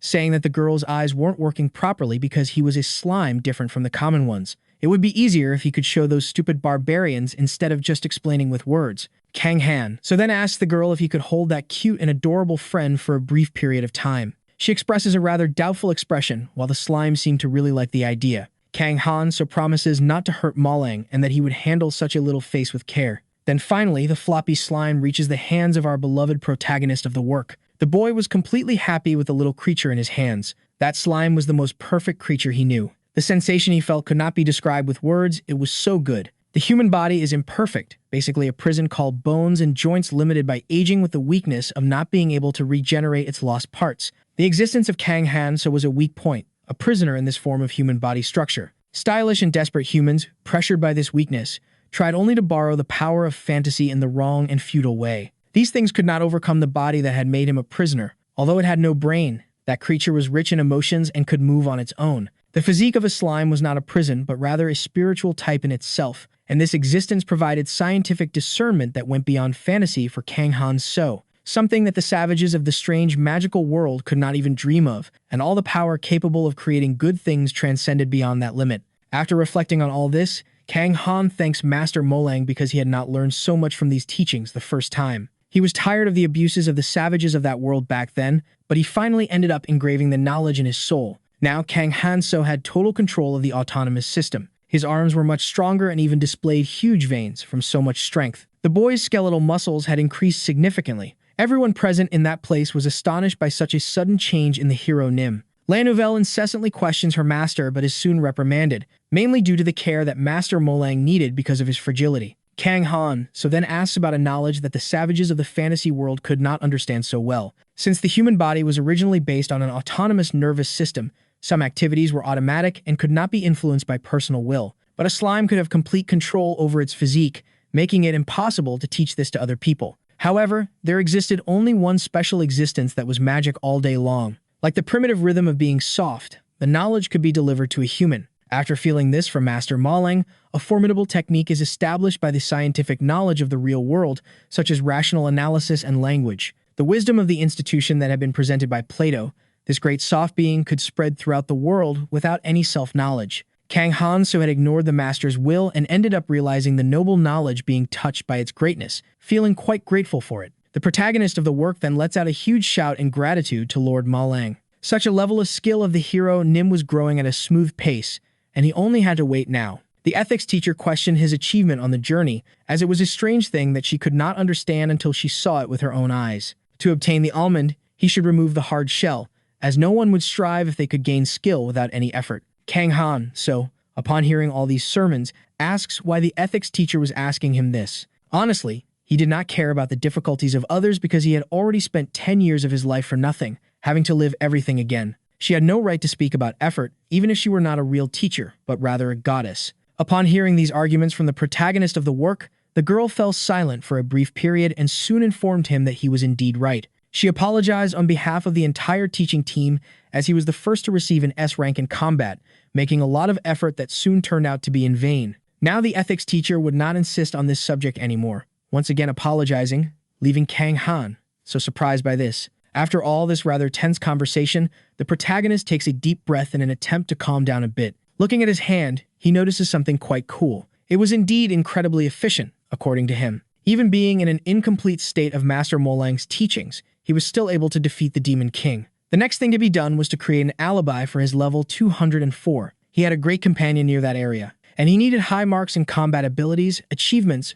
reputation, and personality if he really wanted to go back home. This time, Kang Han-so was totally determined to graduate successfully. These 4 areas to evaluate a hero were combat skills, achievements, reputation, and personality. The powers in battle the first time had been overwhelming, being at a level where he managed to kill the Demon King alone without anyone's help. He also didn't have many problems with achievements and reputation, being explored for 10 long years by the duty of the hero Nim with missions that naturally accumulated. But now, the second time, the protagonist intended to take a shortcut for a quick graduation, not having time for certain things, making it possible to fail in some aspects. Lanivel soon asks if Kang Han-so had not already resolved his matters, meeting the great slime being. Since something could happen during the journey, they should start heading back to the capital, and the protagonist knew what his friend meant. The world was full of bandits and monsters everywhere, and there was no hero in the villages near the border. Not even trained knights appeared frequently. If they could eliminate the danger for the sake of those inhabitants, that would fulfill the mission of the hero Nim, according to the protagonist himself. Lanivel thought that the evolution had not worked out, but soon felt happy to know that Kang Han-so was taking on such a mission, even making the slave happy. But he himself thought that this was just a mere nonsense. He didn't have time to eliminate insignificant things, and there was a cost-benefit ratio for Lanivel's achievements, in addition to a perfect target nearby. Now the work backtracks to a negative scream from the elf princess. Kang Han-so held a sword high, a bit confused by that. All the others present observed everything with quite astonished looks. During the first journey, they ended up discovering a young dragon near where the Grand Master Malang lived. The protagonist questioned a lot the fact that the princess wanted to leave such a creature near the village, which could become a major future problem. She retorted, saying that dragons were siblings of the elementals and would not allow a senseless slaughter for the sake of humans. Kang Han-so, upon hearing this, showed his disdain for the girl's hatred towards the human race. Suddenly, Lanivel arrived there, calling out his name. She defended the life of the dragon because their ancient story said they were gentle creatures and generally followed their natural character without problems. Even that big brute said that violence was not the only solution to this problem. The boy with blue hair justified that a hero delivered hope and not death to such exceptional mythological beings. Kang Han-so then listened to all these justifications with a rather doubtful expression. He already expected this from those silly people. The enormous experience he would gain from hunting a dragon and the essence that filled the heart of the animal would be of great help to defeat the much-feared Demon King. But those various things called companions blocked his path to getting stronger for 10 years and only paid attention to making sure of that. Therefore, this time, no one would disturb his graduation.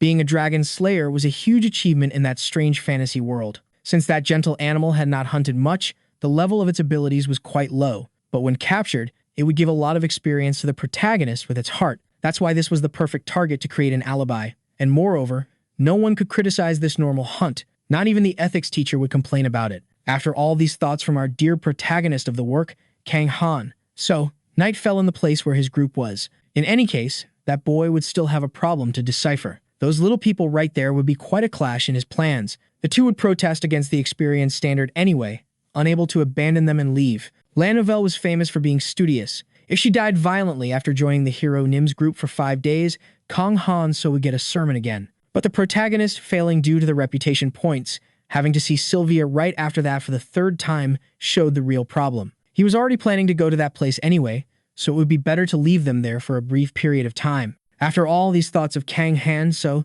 the work takes us to the dark forest of the place. Horrifying noises were heard around, and it seemed there was someone protecting the area. Suddenly, 2 giant, ugly green beings appeared, making strange sounds. They were pig goblins, named so because of the appearance of their noses, also known as orcs, and in reality, they had a lot of muscles. As expected, Kang Han so couldn't understand the type of communication those buff creatures used. Many monsters like orcs were the source of experience in places where pure mana accumulated and had a low life expectancy, not even knowing how to speak properly. The duo wanted to help the hero defeat those low-quality, insignificant monsters that would try to steal his experience but were soon reprimanded. Suddenly, a loud shout of "Hey!" was heard in that place. The pig goblins quickly became quite alert to what had caught their attention. Kang Han so's current level was 204, and even if his target were a weak young dragon, it would still be quite difficult to face it, so he could increase his rank a bit more in the orc colony that was very close by. Moreover, when those scum who wanted to help at all times fell behind cleaning up the mess, Kang Han so would hunt the dragon in peace alone. At that moment, the pig goblins seemed to feel quite threatened, with angry expressions and drooling a lot. Even though they were scared of the powerful Endymion, they apparently had the desire to fight. This was probably a result of the provoke skill anyway, which was good since it would be more comfortable for the protagonist to fight this way. At that moment, the pig goblins were quite furious at the presence of Kang Han so and his powerful sharp sword, Endymion. Suddenly, they charged at our dear protagonist with the intention of ending his life and protecting their orc kingdom. Kang Han so, for his part, merely observed this with a very calm expression, thinking meticulously about the steps that would allow him to win that battle easily. Then he finally charged at his first enemy, eliminating it immediately. After just a few moments, the second enemy was also entering the realm of death. Suddenly, several other pig goblins appeared due to the loud groans of their friends who were dying slowly. Kang Han so quickly realized that there were more patrollers in that area. Any little thing would help him, even if they were insignificant. The protagonist would gain a bit of experience in a way that the teacher would like. Observing all that, Lanovel and the boy carrying luggage ran to help Kang Han so, but they were soon reprimanded because he wanted the two to stay still without interfering in the battle. They then stood there awkwardly after such a decision from the protagonist of the story. If the aggro stayed with them, Kang Han so wouldn't be able to do the job there. Those pig goblins seemed to get angrier as time passed. Several of them appeared with bows and arrows to hit our dear Kang Han so, who, in turn, merely observed all of it with a mocking smile on his face. Meanwhile, a very sharp and dangerous arrow was heading in his direction at an absurd speed. He easily defended against the goblin's attempt with his elbow, feeling no pain at all. Seeing this, the green monsters became even more enraged. Kang Han so could easily block low-level attacks with his muscular body like a bodybuilder. His skin was tougher due to the impressive techniques of Master Molang. From the moment he started using his body to defend against the orc attacks, the stamina level of his body was rapidly increasing. Kang Han so had some friends who liked to fight gracefully without being hit at any moment in battle, but that clumsy body was just a good mass of experience. Suddenly, the protagonist was hit in the back by a sharp arrow and ended up shouting from a slight pain he felt at that moment.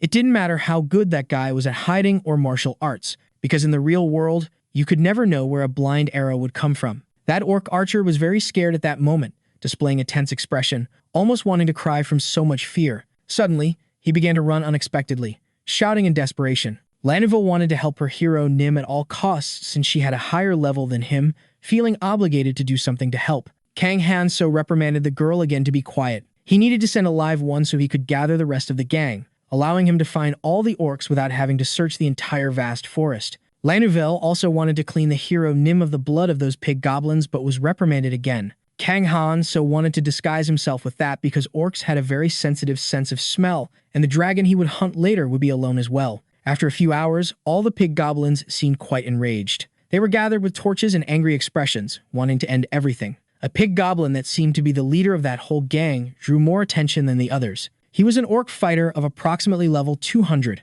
There was also a pig goblin sorcerer with an estimated rank of 300. The three friends observed the entire gathering from atop a hill. commenting that the band leader was probably level 400. Kang Han so claimed he would explain the strategy while the baggage handler took a brief survey of the number of beings present. The protagonist would go first through the north gate, while LVL would enter from the west side and the slave from the east, leaving the south wing free as they had no friendship power. The girl quickly suggests to the hero Nim reinforcements, but she shouldn't worry as that area was blocked by a river, effectively a dead end. The orcs wouldn't have a way to escape, so they would try through the gates that the duo would block, which should get them excited according to Kang Han. So, as those fools had no more useless questions, the leader decided to proceed with everything he had planned. They would show those ugly green creatures the power of true friendship. At that point in the game, they already seemed thirsty for victory to avenge their friends lost in the previous war. Suddenly, that whole herd of big guys starts moving toward the gates. LVL, with a rather tense expression, begins to think about the numbers.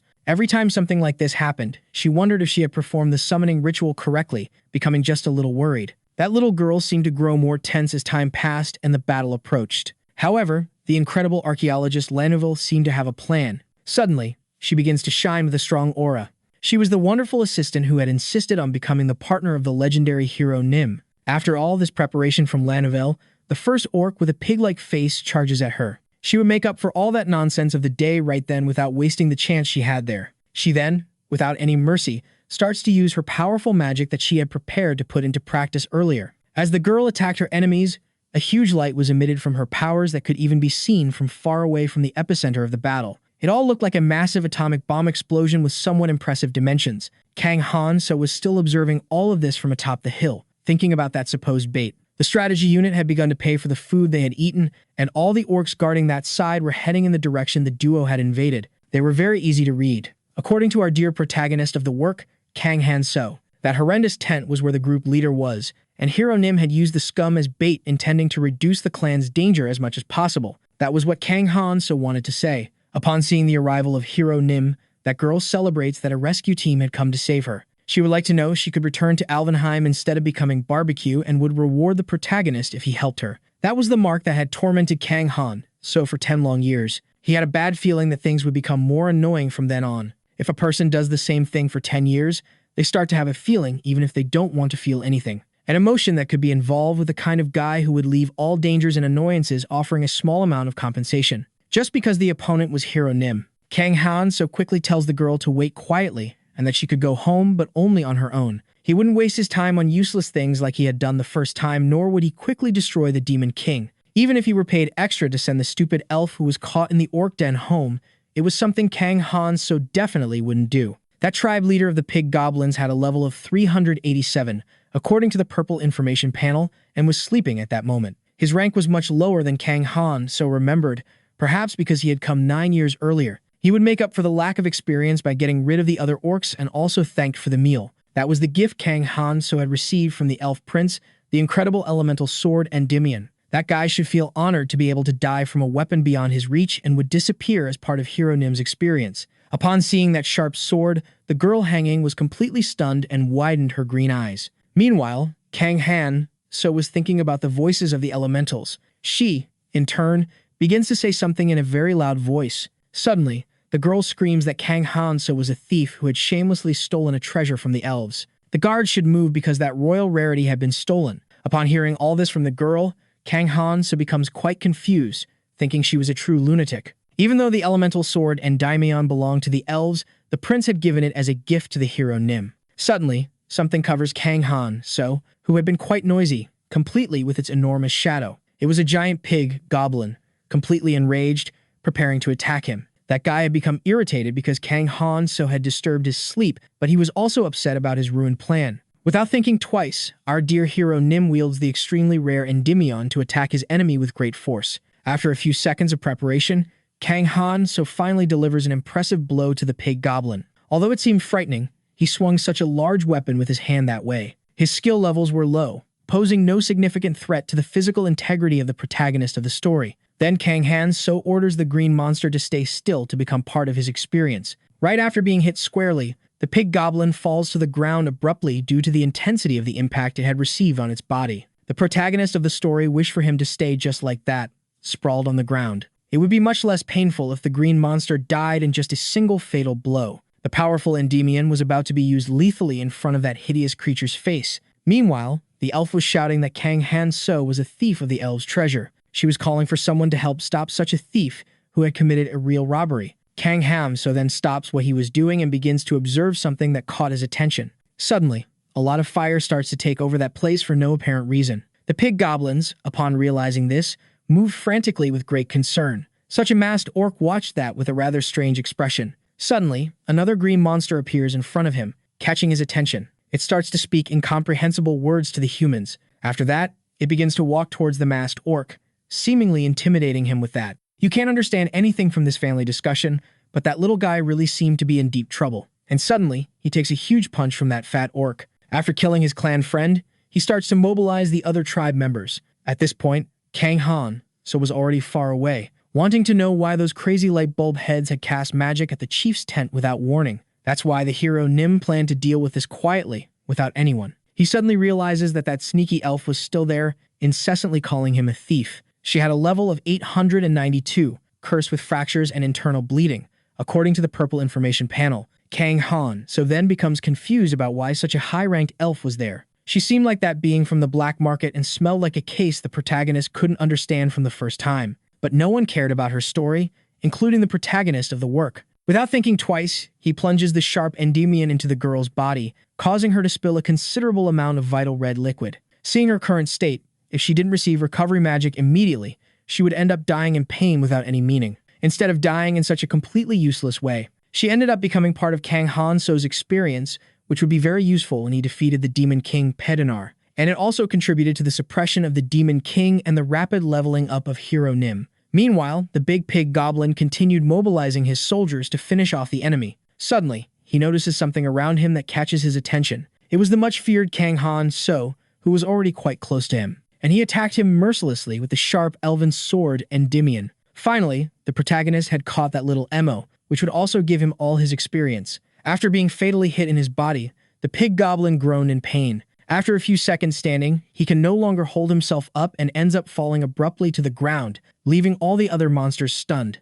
The experience that the hero gained from killing an elf level 892 and an orc level 387 added up to the 500% bonus. Your rank finally started to get quite high after that, reaching 346 at that moment. He was thinking of getting rid of them one by one, silently, but now he didn't have to do that, since it was a true waste of precious time, and they could all attack him at once. Having witnessed their chief die in a very ruthless manner, the other pig goblins became furious and thirsty for revenge. Without thinking twice, the whole band of orcs charged at Kang Han So with the intention of killing him without mercy. He, in turn, was completely prepared for any attack, and even let out a mocking laugh while observing all of that. That immense herd of orcs made the ground tremble as if it were a high-magnitude earthquake. Kang Han So grew tired of waiting for the enemies and charged at them with great speed, holding his weapon in his left hand. Upon realizing this, the orcs became even more furious and roared something in an attempt to intimidate our dear protagonist. But Kang Han So did not let himself be swayed by those silly shouts and again gave a wicked smile with a hint of mockery. In a few minutes, several upper parts of those monsters' bodies were already flying around the area due to the impact they suffered from the powerful Endymion. Kang Han So felt as if he had returned to his level from the first time with those orcs groaning on the brink of death. The average levels of the enemies seemed only a tenth of what they were before. Suddenly, something to the left of Kang Han So caught his attention and made his eyes widen. It was other pig goblins attacking him with huge fireballs. Upon realizing this, Kang Han So let out a huge scream of despair, and after a few milliseconds, he was hit by those large fire spheres. After that, only a giant cloud of smoke and dust could be seen in that area. But suddenly, Kang Han So emerged from the ashes, displaying a face with several traits of psychopathy. No matter how many times he was stabbed, destroyed, burned, or had his bones brutally broken, he managed to recover quickly thanks to Master Malim's abilities, so the protagonist was not just surviving, but he was also rapidly increasing his protection skills in a very fast way. Suddenly, someone desperately called the hero Nim's name, catching his attention. It was LVL asking for his help because the two fools were unable to withstand the attacks from those enraged pig goblins. The girl had no mana left, and the baggage carrier could no longer muster strength in his arms. Kang Han So soon realized he had forgotten about his two little ones who were screaming for help in a desperate way. They were in a situation of complete despair, very afraid of dying due to the attacks from those ugly green monsters. Kang Han So then decided to head towards those idiots who were making a lot of noise in an attempt to save them. Wherever he passed, the pig goblins fell into total despair, and most lost their miserable lives without even realizing it. After being saved, the two fools thanked the hero Nim with open hearts. Kang Han so then called for the humble baggage carrier. He responded to his boss promptly without thinking twice. Then he was questioned about why he had worked so hard to endure as much as he could there when he could have distanced himself after dealing with the thousands of orcs. Upon hearing such a question, the baggage carrier gave a slight cheerful smile, seeming happy. Soon, the boy replied that the hero Nim had freed him from the cycle of living as a slave, and since that moment, his life belonged to him. Kang Han so was surprised by this,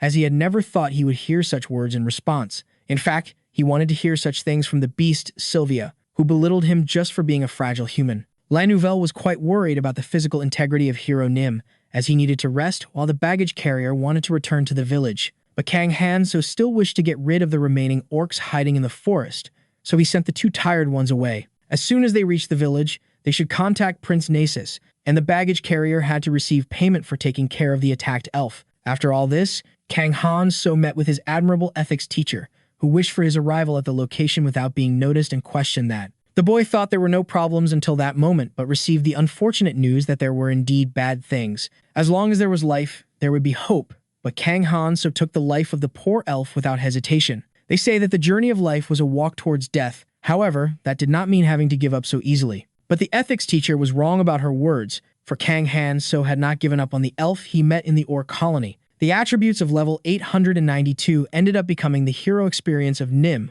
according to himself. A person with an inflexible heart becomes unhappy, and if he did not seek happiness, he would not enjoy it. Thus, the boy should take care of his new bonds. Upon hearing such words from the wise ethics teacher, Kang Han so became quite thoughtful about it. Such a thing was very difficult to accomplish, according to himself. But in any case, he decided to think about it only after eating the dragon. With this act, yes, Kang Han so would indeed be happy. At that moment, the much-feared dragon was with its eyes closed in a deep sleep. Suddenly, he heard some strange noises that caught his attention and immediately opened his horrifying red eye. Kang Han so had found the right address, and that was indeed the lair where the young dragon lived its life in total privacy. Suddenly, walking carefully through the area, the protagonist of the story came across something that made his eyes widen with a somewhat frightened expression. It was that giant poison-spewing monster waking from its deep sleep after being disturbed by the boy. The Chaos Dragon had a level greater than 999, with sleepy, nebulous, and dark status. But in any case, Kang Han so thought that the damage had not yet changed. In his first life, the protagonist of the story had been suffering not long ago. While he thought about this, the fearsome poison-spewing dragon charged at him with a very angry expression. Kang Han so knew everything in his mind but kept forgetting in his own senses. All of that was a piece of cake for the protagonist of the story, as it had only been a week since he had been summoned to that strange fantasy world. That angry dragon did not care about the boy's thoughts and charged at him with the intention of wiping out his kind mercilessly. Now we go back 10 years in time, where La Nouvelle was worried about hero Nim, as he was giving his all even though it was a kind of test or training. Taunts were heard saying that Kang Han so did not get up because he had many injuries and because he was a weakling without enough spirit. A week after being summoned in his first life, he suffered trauma after being beaten during training. So Kang Han so did not know much about what happened and who died in that specific period of time. But there seemed to be a black dragon with 3 pairs of wings called the ghost monster Nebius. The rank had dropped significantly due to the rebirth of the demon king Pedinar. But it was one of the 5 disasters, according to the natives of that fantasy world. However, there was a catch to it all. When the protagonist of the story was traveling and fighting against the 5 disasters in his first life, he had only heard terrible rumors. After learning about these memories in Kang Han so's mind, we returned to the dragon's cave. Without thinking twice, he turned his back on such a horrifying enemy, as it would surely change his plans. He would get out of the lair as fast as he could, completely fleeing from the toxic poison-spewing dragon. Since his status was dark, it meant he did not have much time to live, and the younger one had taken that empty place after such a creature died. Even being on the verge of death, it was impossible to deal with a monster that had so much experience, and people would laugh at the hero defeated by a dragon instead of hunting it. Based on all these thoughts, Kang Han so became even more motivated not to stop running. But suddenly he looked back, noticing something that seemed to dislike him very much, displaying a shocked expression. It was the poison-spewing dragon chasing after him, almost ready to bite him with those sharp teeth, not interested in just letting him go in peace. Kang Han so was very mistaken about the owner of that immense lair and would not understand if it were told, as dragons did not have interpretation skills. Their species has its own violent tendencies, and in that fantasy world, having a lot of attributes meant having taken many lives to gain experience. If it were indeed a dragon with a strong temperament, he would never let such an intruder go away in peace without first giving him a scare or literally killing him. That poison-spewing monstrosity was completely determined to kill Kang Han-so that he would never disturb its deep sleep again. Suddenly, it stopped, seeming to think of another alternative to successfully conclude its intention. After that, it lets out a deafening roar in the area. Then it spreads its impressive pairs of wings, floating above the ground like a light bird. Soon, Kang Han-so realizes that the creature's footsteps can no longer be heard, seeming like the monster had probably given up on catching him. Little did he know that the venomous dragon was already above him, preparing its poisonous breath to turn him into barbecue. Meanwhile, Kang Han-so continued to run desperately, wanting to save himself from the mess he had gotten into alone. Spotting his easy target, the dragon Nevius displays an angry expression, eager to put into practice his plan to make a poisonous barbecue of the boy. Without thinking twice, it starts to spit all the fire it can wherever the protagonist passes. In the nearby village, the walls and shelves trembled due to the vibrations caused by that war between human and hot air-spitting dragon. The kind of earthquake even makes a ceramic bowl fall to the ground abruptly, shattering immediately. LVL, Mr. Molang, and the baggage carrier are startled by the proportions of this unknown vibration. As they leave the house, they spot a huge cloud of smoke, becoming very worried about the protagonist. At the epicenter of the battle, only hot steam could be seen from all sides. Kang Han-so celebrates that the venomous dragon did not hit his head because if it had, he would have died instantly due to the extreme impact. Without thinking twice, he begins to utilize physical customization and maximum recovery from the injuries he had suffered. Blood pressure and liver functions increased immediately, detoxifying the poison, blocking the wounds with platelets, and enhancing skin regeneration. Thanks to Master Malang's teachings, Kang Han-so's brain was in good shape, able to block pain with endorphin control and recover quickly. That was the breadth of a poisonous skill, highlighting how incredibly skilled such a monster was. If the protagonist hadn't been lucky, the poison would have descended to the village in the mountain. Those idiots weren't such a big problem, but Kang Han-so couldn't let Master Malang get hurt in any way. Suddenly, in an unusual manner, the boy starts shouting for the old lizard in ice, saying he was blind with terrible aiming skills. He should be ashamed to call himself a king or ghost dragon. Better off just sleeping in that stupid den waiting to be eaten by worms. Since the creature had no interpretive skills, it failed to understand what Kang Han-so was saying, but there was a catch to it all. Knowing that someone could survive his poisonous breath would make the killer very nervous. Suddenly, the furious dragon Nevius arrives with another poisonous cloud nearby. Kang Han-so runs away, celebrating the fact that the creature was following him. As long as it didn't hit his head, he could create an antibody that could detoxify the poison simply. It would be a poisonous therapy for quick skin recovery. Kang Han-so succeeded in keeping the monster away from Master Molang's house,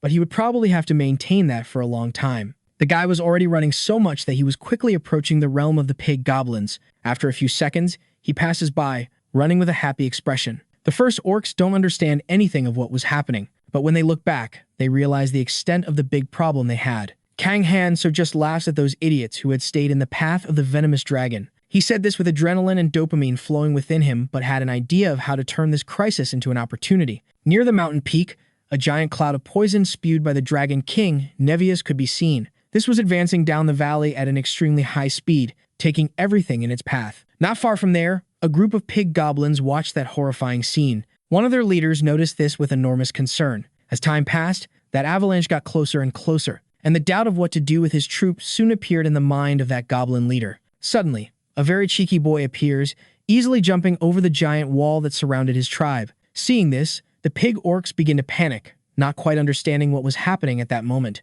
Kang Han-so, for his part, displayed a very happy expression for having found the target of his evil plan. Soon, he lands on the ground successfully while the green monsters watched him, and the venomous dragon chased after him with blood in its eyes. Suddenly, the protagonist starts to run at full speed, leaving the pig goblins even more confused. As they looked more closely around the place, they realized the great mess they were in. The venomous dragon was approaching at an enormous speed, spewing poisonous smoke everywhere. In just a few seconds, that entire tribe of pig orcs was taken down by the deadly weapon of the flying monster. Even the smartest leader in the area ended up being hit by the chemical element. The ogre fighter, who had a level of 265, ended up poisoned and severely burned by the attack of the bloodthirsty dragon Nevius. Seeing that scene, Kang Han-so approached the guy who was dying, letting out a wicked little laugh. This had been an experience that the Ghost Dragon King Nevius had lovingly prepared for him, and he would fully enjoy this meal. It didn't matter how much damage was caused, as the experience would only be received by whoever dealt the final blow to the agonizing enemy. Based on this, Kang Han-so was quite happy, letting out even more wicked laughs. Avoiding the dragon's attacks, everything around became poisoned by the skill, suffering greatly instead of the protagonist, and thus applying the final blow would grant him the experience. After thinking about all this, Kang Han so noticed that in the sky, that fire-spewing flying monster continued to soar and roar loudly. It seemed to be searching for the protagonist of the story everywhere, being very attentive to every location. Kang Han so hadn't planned so much, but the two ended up forming a great team. Upon finally finding his target, the Dragon King Nevius began to spit out another absurd amount of poison, intending to hit the boy. Without thinking twice, the protagonist started running away, while the monster chased him with a thirst to kill. The powerful roar of the Dragon King Nevius was very loud and could be heard kilometers away. It didn't take long for the sound waves to reach the nearby village in a terrifying manner. After everyone realized the magnitude of the problem they were in, even bells were rung to warn the entire population of the imminent danger. Everyone became desperate upon understanding that it was an attack from the Ghost Dragon King Nevius happening at that moment.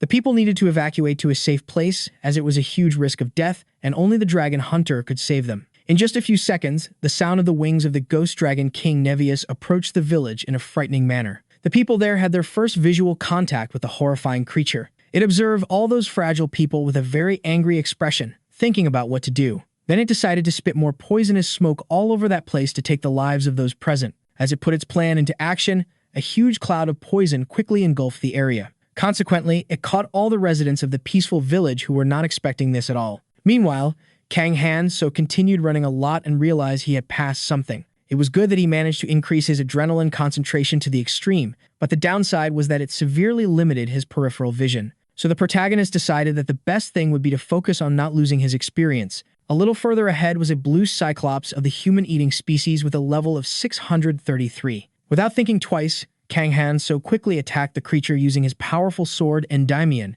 intending to steal the creature's experience. In addition, he also attacked other beings present, gaining a very high number of levels. After experiencing a bit of the poison from the Ghost Dragon King Nevius, those high-level monsters fell to the ground like trash. Meanwhile, the rank and attributes of the protagonist rose very quickly, leaving him quite excited and a little crazy. That powerful flying monster was the first to give him everything so easily. The two guys truly formed a good duo even without wanting to, traveling across the fantasy continent day and night. Even the demons couldn't stop those two. Not even the powerful high-level monsters had the slightest chance of stopping them. Soldiers, knights, and so on were as if they were nothing to the two powerful enemies who helped each other. All the useless things had been swept away like dust in front of a vacuum cleaner. At that moment, Kang Han so celebrated the refreshment with a very satisfied expression. In just a few days, his level had almost reached the limit. If he wanted to grow more, he needed to have a war with the Demon King to gain a lot of experience. Suddenly, the protagonist heard a loud roar from the Ghost Dragon Nevius that immediately caught his attention.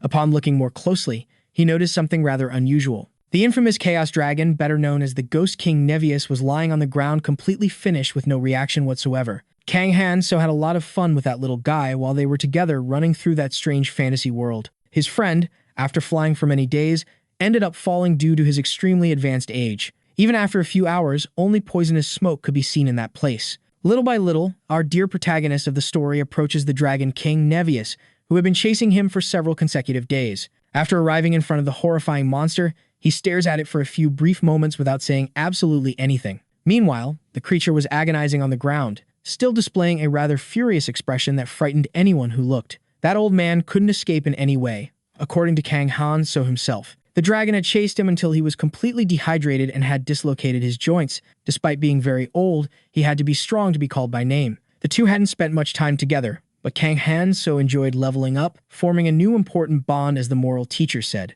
But amidst all this, there was a problem according to him, that it would tarnish a bit of his reputation. The protagonist of the story then found himself in front of the Ghost Dragon King Nevius, observing all the destruction caused by the two. Everywhere, there was poison in the form of smoke taking over the air, along with large holes in the ground. In some places, many bones of beings affected by the destruction were scattered along the way, evidencing an apocalyptic scene. Because of this, the ethics teacher complained a lot to Kang Han, who merely justified himself with the actions of the Demon King that left humanity in shock. Both little guys were quite scary, both the student and Petinar. Even though some time had passed, the ethics teacher couldn't interfere at all, and it would be a problem if things worsened uncontrollably. So she decided to wait for the battle to end completely. But in the end, peace also ended, and in light of that, the end was far too early to exist. This was the northern and western continent of the strange fantasy world, and this was the southern and eastern area of the same, well-defined on the map. Although half of the continent had been destroyed by the furious dragon King Nevius,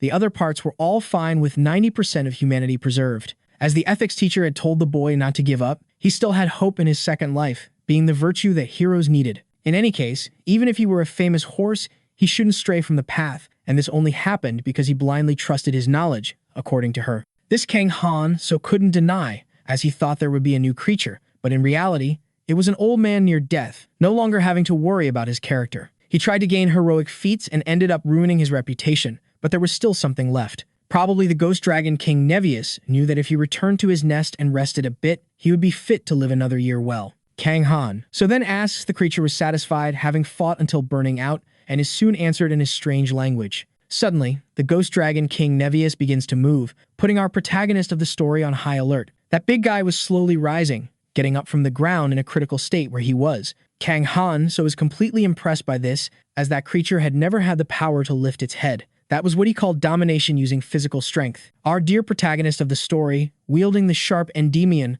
also informs that he had fun with the ghost dragon King Nevius. At that moment, the monster was staring at him with a rather dark look, trying to say something indecipherable in the language of humans. Even though Endymion had the power of the element, it shouldn't be so easy to kill a being like that. All of this had happened because the ghost dragon Nebius had fought a fierce battle that destroyed half of the entire continent. Based on all this information, Kang Han so decides to thrust his Endymion into the horrifying monster with the intention of ending its life. But upon piercing the creature's skin, he realizes something that causes him tremendous shock. The ghost dragon King Nebius seemed to be putting a last plan into action to try to save his life. Suddenly, an immense amount of poison is released into the area by the monster in an attempt to immobilize Kang Han so. In a matter of minutes, the entire place is covered by dragon poisonous smoke. Kang Han so is then impressed by Nevius' spirit, comparing it to the demon king Petener due to the flood of poison. The same, after a few seconds in the poison, begins to let out several malicious chuckles. The life of the ghost dragon king Nevius and his enormous power ended up becoming an experience that flowed through his body.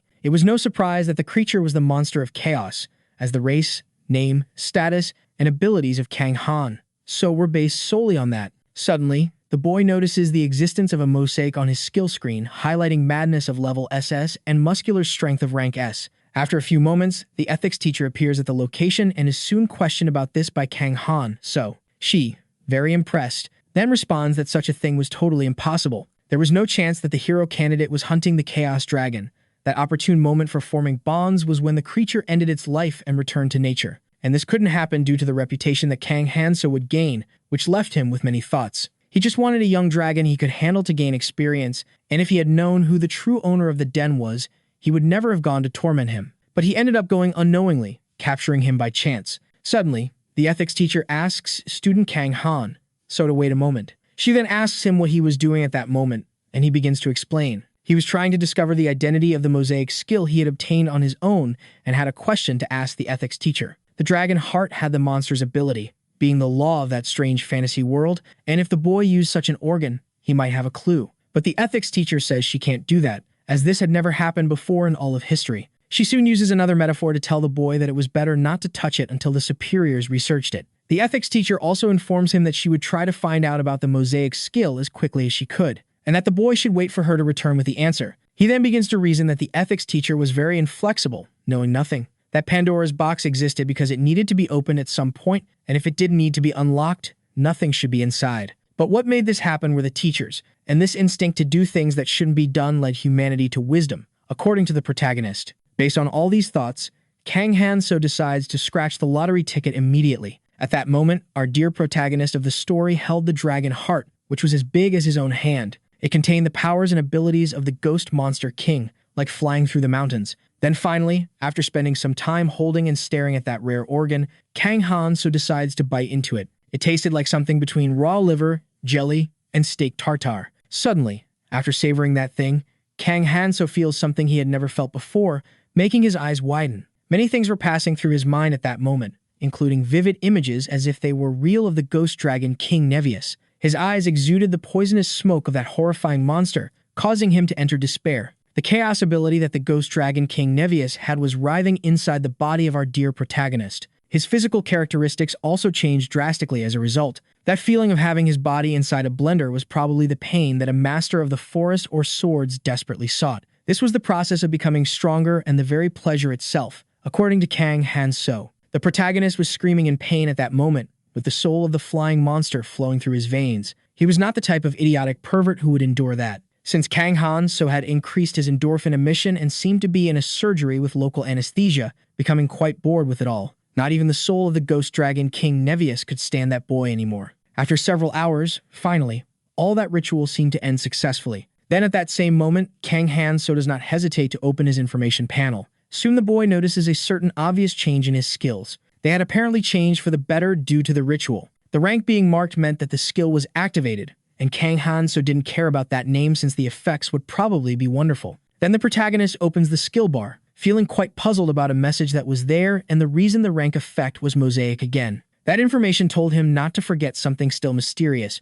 resembling more of a system bug. Well, honestly, he didn't care if the effects weren't good. This made the great teachers who sent people back create a big confusion, leaving Kang Han so very happy just thinking about it. The protagonist of the work, after reasoning about all this, starts to let out evil chuckles. Now he would keep in his memory the wonderful sensations he had felt and would immediately return to the village where the great being lived. After some moments of journey, Kang Han so finally arrives where his friends were, leaving them euphoric. He was too late, and the two fools thought something had happened to that little guy. Kang Han so soon realizes that his friends seem quite worried about his physical state. He then questions the origin of that delicious food, being told that the elf funeral agent had delivered those rewards sent by Prince Nasus. Then the protagonist of the work is very surprised to learn this information. He didn't like that those two were eating with his money, but since Master Molang was happy, he wouldn't say anything to such idiots. Kang Han so is soon questioned about what he was doing, as everyone ended up worried without news from him for a week. The boy, upon hearing such a question,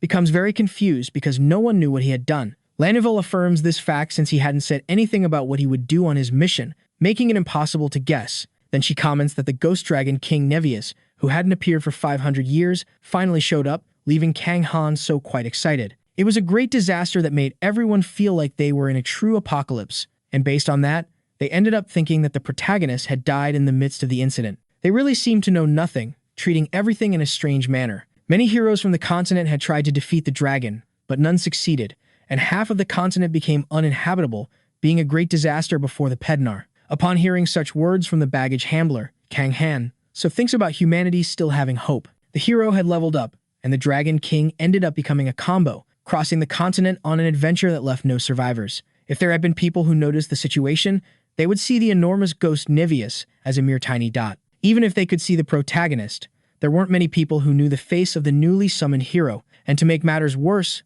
there was black poison on his face. Kang Han so had given up halfway because he turned half of the medium continent to ashes, fearing greatly that his reputation score would be ruined. But there was still hope because without survivors, there would be no witnesses, much less a tarnished image. Kang Han so wanted to increase his reputation and achievement score as quickly as possible, so he starts a communication for his two silly friends. Without hesitation, Kang Han so informs them that he had defeated the ghost dragon King Nevius all by himself. Upon hearing this information, Lainuvel and the baggage handler are completely stunned. The two seem unable to believe that the hero Nim had defeated the ghost dragon King Nevius. Kang Han so told this fact to Lainuvel and the baggage handler, inventing a story in a somewhat deceitful manner. But in any case, the part about the ghost dragon king spending his last days peacefully would be edited because if revealed, it would ruin the protagonist's reputation. The two fools did not hide their perplexed expressions at the impressive feat of the incredible Kang Han so. He had dealt with the 5 disasters alone without anyone's help, and that made his friends proud.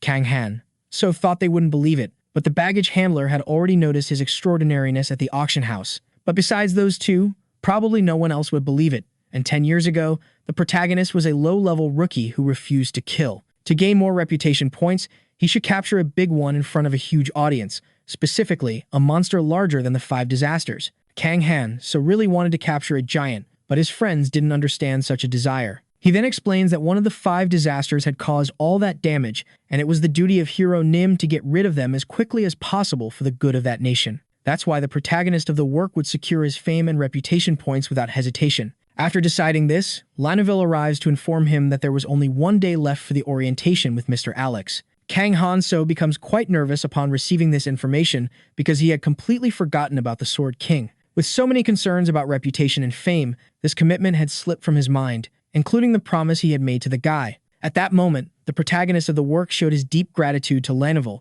because if it weren't for her, he would be in a lot of trouble. The girl asks the hero Nim how she should beat the Sword King Alex so that others recognize the good work done. She had been informed by the elven funeral agents that Prince Nasus had ordered something. In this case, the dead elf they had cared for was someone very important. He was one of the guardian warriors of the Queen of Elfheim, and something even more shocking existed. Upon revealing that there was another in the black market at that moment, Kang Han-so's question about how he knew this. She hadn't investigated much, and even with the long life of elves, it was quite rare to have any above level 800, as they were not a combat race like dragons. The average rank of elven society was around 100, so if they reached such a high score, they would already be enough to be part of the royal guard of the supreme leaders. As Kang Han-so already knew, there were many annoying things, and with that, he decides to call for Laneville immediately. She, quite excited, responds promptly and soon receives an order from her hero Nim, but she still had several things to say, even though Kang Han-so wanted her to keep it to herself. The Elven King, having his wife stolen by a high-ranked demon and inspecting the guards who had indeed disappeared,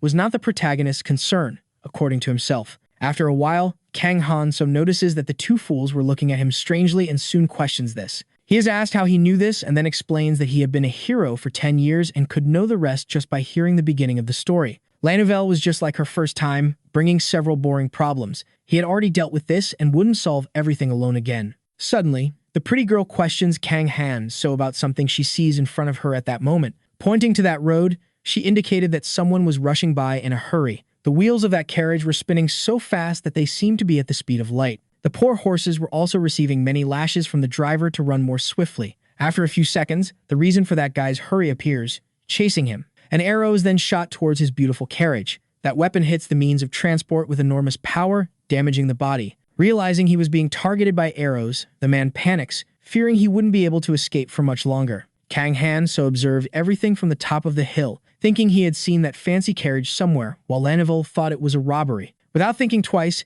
he begins to use his incredible physical control. After a few milliseconds, he widens his hero eyes, activating the power of enhanced vision. Analyzing the location using that ability, Kang Han-so notices something that catches his attention on the fleeing carriage. It was a symbol he couldn't forget, bringing back some memories. The logo seemed to be the personal mark of the second successor of the Sacred Empire, better known as the Princess near the border. And the reason why such a high-ranking person would be pursued in that location was basically due to a political purge. This meant that her uncle seemed to have succeeded in the coup just like the first time. In any case, the Emperor of the Sacred Empire would die after 5 years, according to Kang Han-so. Given these facts, he considers that he had the capital of the place through which Niveus had passed, not being entirely his fault. Suddenly, Laneville calls the hero Nim, saying they had made a promise to Lord Alex but didn't have enough time to help those in trouble. Then Kang Han-so points to the sky, saying that it was a heroic act because Niveus had become a zombie dragon and was heading to that location. With that, the two fools panic, wanting to evacuate everyone from there quickly. This gives our dear protagonist time to activate the SS Poisonous Breath skill, and without thinking twice, he springs into action, launching poisonous liquid at that beautiful carriage. In a few seconds, a massive ball of poison quickly approaches the vehicle, which ends up causing a terrifying and highly poisonous explosion. After the smoke cloud settles a bit, several lamentable scenes are revealed, like the little horses murmuring. That beautiful vehicle had turned into mere pieces after Kang Han-so's attack. Even the princess seemed not to have survived the poison ball. Meanwhile, Kang Han-so finishes lying to the fools and claims he was mistaken when he said he had seen a zombie dragon. The wise emperor of the Holy Empire initially tried to keep his brother at bay, but he grew his power by removing his niece from power after the king's death. As a result, the heroes group temporarily became the legitimate successor of the Holy Monarchy, saving the princess who was suffering from assassination attempts. They completely destroyed the power of the usurpers using brute force. Without a doubt, Kang Han-so must have noticed when she made them kill the guys without any mercy. Then the protagonist of the story makes a comment saying he has never been so cursed in his life, catching the attention of the girl who worries about this. All the people were dead at that moment, and thus the usurpers would be in total peace. Kang Han-so also comments that half the land was in ashes, generating curiosity in the fools that went unanswered. The princess who managed to take the crown had begun to doubt everything and use her brain to rid herself of the opposition group, ultimately being assassinated in the end. Since it wasn't Kang Han-so's fault, the incident was merely to avoid missions that were meaningless and also a reparative act for a mistake made the first time. Our dear protagonist at the beginning of this chapter was very stressed about the act they wanted him to commit. He did not want to take the life of such an apparently unknown thing. He had said it was difficult to kill monsters that resembled humans, but Laneville had understood everything a bit wrong.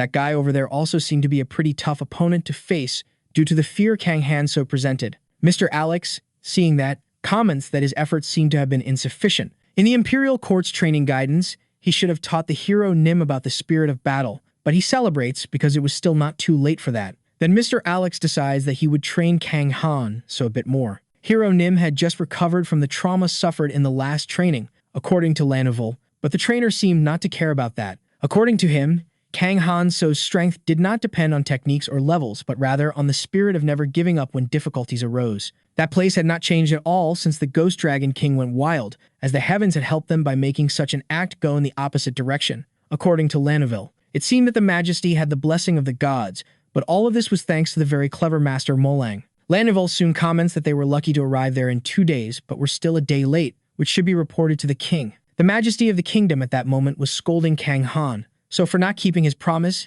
appearing a bit nervous. But he soon calms down, telling the protagonist not to worry about such a trivial promise since he was a hero who should save the world. After resolving the delay, the story takes us directly to the Imperial Training Court, and the guidance that Kang Han So was waiting for with Alex had already begun. The guy was defaming him in every way, saying that the kid had girl-like skin without wounds due to not having undergone proper training. But Kang Han So should not worry because he would become the best swordsman in all that kingdom after the rituals. And the best part of all this would happen in no time without the need to spend many months. Kang Han So was a bit behind compared to the first round, but there were still several spectators present. Those priests were crucial for Alex's violent show because they healed the victims so that the man could continue beating them without any mercy. After reasoning all this, Kang Han So asked the brute if he would really evolve in a short time. He has answered positively because they could not lose such a precious opportunity. Everyone was on high alert because they did not know when the Demon King Pidunar would attack, and even if it cost dearly, Hero Nim had to be trained swiftly. The best way to increase his skills was to train as if it were a real duel, and that is why Kang Han So was quite afraid of dying in the midst of it all. Then Alex becomes furious with such fear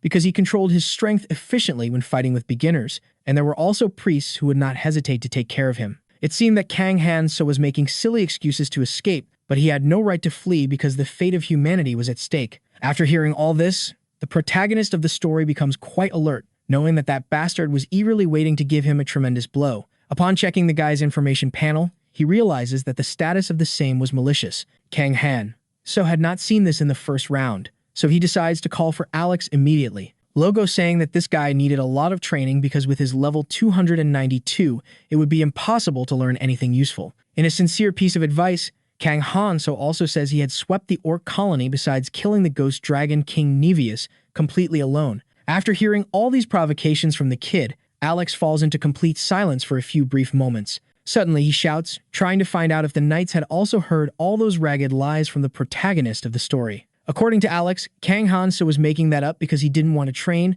and such attitudes resembled quite a bit to the foolish king of that kingdom. Seeing his own abilities, the protagonist of the story realizes that he would only be no match for an army of approximately 1 million Alexes. The mysterious black box power acquired after killing the ghost dragon King Nevius was rank F and therefore was well below on the attribute list. But that message telling Kang Han So not to forget something still remained a great mystery to be solved. Suddenly, Alex approaches the protagonist of the story, telling him not to say anything before attacking in a real battle, as he should always be alert to the surprises of the fight, and this occasion was happening at that very moment. Then Kang Han So realizes that the guy was saying the same thing as in the first round, however aiming for very different parts of the first fight. He distracted the boy by giving him punches, trying to make him unable to escape as the main strategy. The guy, in a childish manner, aimed for Kang Han So's lower regions, intending to make him feel a lot of pain in that area. If he aimed for the stomach, the hero Nim would surely show him the power of resistance, S, but he would feel like a fool if he didn't hit there, so he couldn't let that happen in any way. So without thinking twice,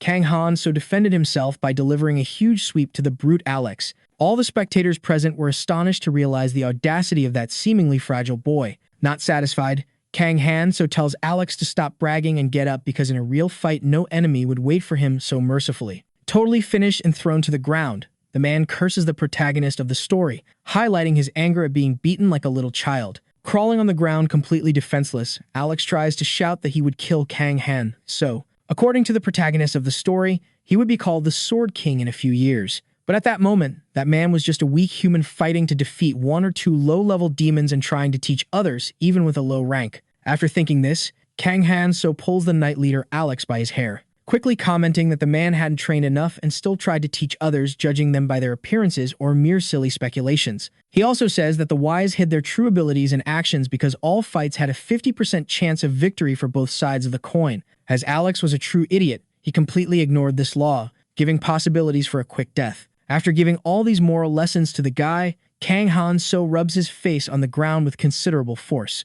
The priest then intervenes, saying that at this rate, Alex might die, but the boys seem not to care much about that due to the dimensions of real fights. At that moment, the brute lamented losing to the kid after receiving a valuable lesson and completely denying reality. It seemed that continuing the lessons would be difficult, so the two would skip them and have the most important lesson since Kang Han, so was a good, respectful teacher unlike that man. Then he asks Alex what was of utmost importance in a real fight, making him very tense. After a few seconds of silence, Kang Han so delivers a strong blow with extreme power to the little guy's neck, who screams in pain due to the impact. Then finally, the boy reveals that it was very important to get rid of future problems immediately by cutting them off at the root right at the beginning. After such events, the ethics teacher arrives, astonished to learn that Kang Han so had killed the princess and the powerful Sword King. He, in turn, feels a bit awkward with the woman's arrival. She had told him to take off his hat in front of the past and his coat in front of the future. Such a boy could not ignore the flaws of the past and had to free himself for the future.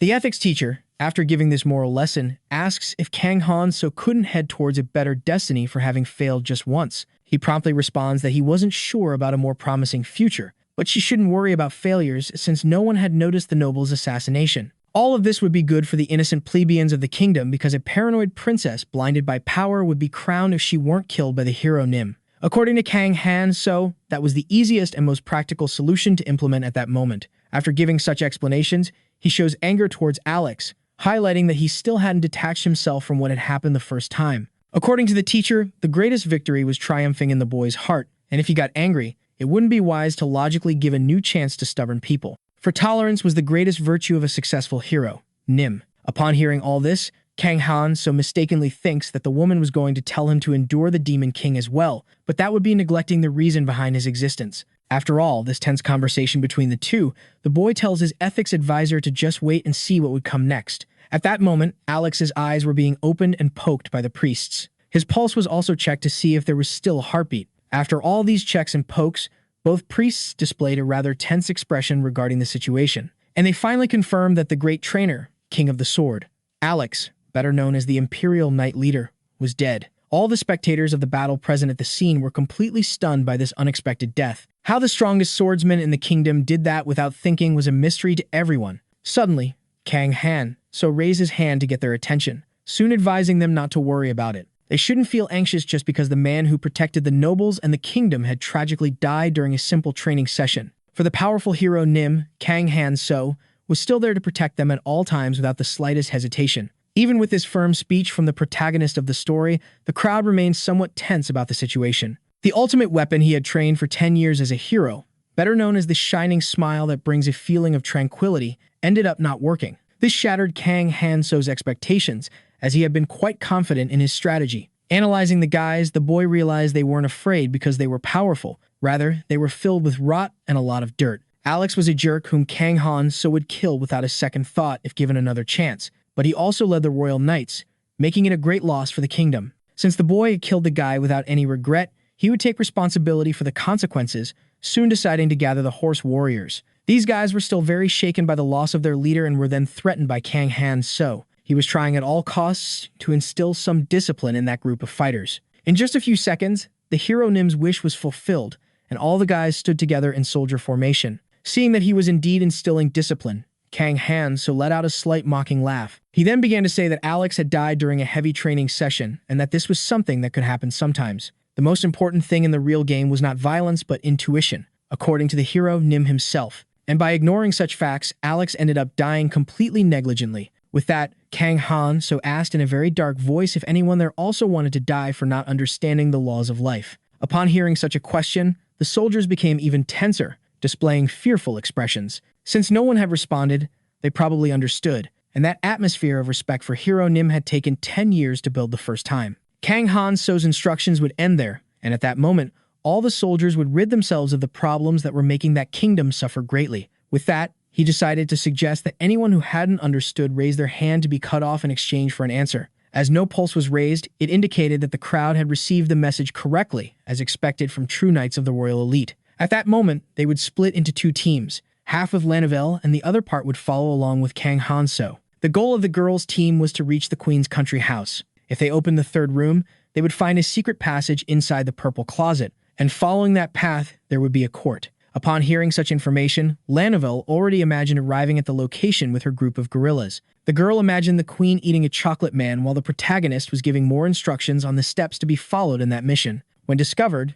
the priestess falls into despair along with her subjects, who become quite confused, advising her to flee the location. Then the woman becomes very angry after the men reveal her true identity in front of the potential enemies. Finally, Kang Han-so finishes the instructions, authorizing the queen's death if she resisted, as she would be executed anyway, and the others were to clean the castle. After guiding his new soldiers, the protagonist of the story begins to invade suspicious locations. All those little guys there should be arrested, as such children belong to the High Judge. Soon, Kang Han-so is questioned about this justification for arrest, but he simply evades the question to avoid answering it. Normally, that was a job for which he should be paid, but it ended up becoming his responsibility after killing the former leader of that cavalry, Alex. Even if the barbarian Sword King wasn't there, Kang Han-so would clean the kingdom until it became completely peaceful and crime-free, ensuring there would be no problems. The protagonist would show his skills to the citizens of the Sacred Empire who criticized him during training, which makes the teacher question his change of heart. Kang Han-so is surprised to notice the presence of the girl,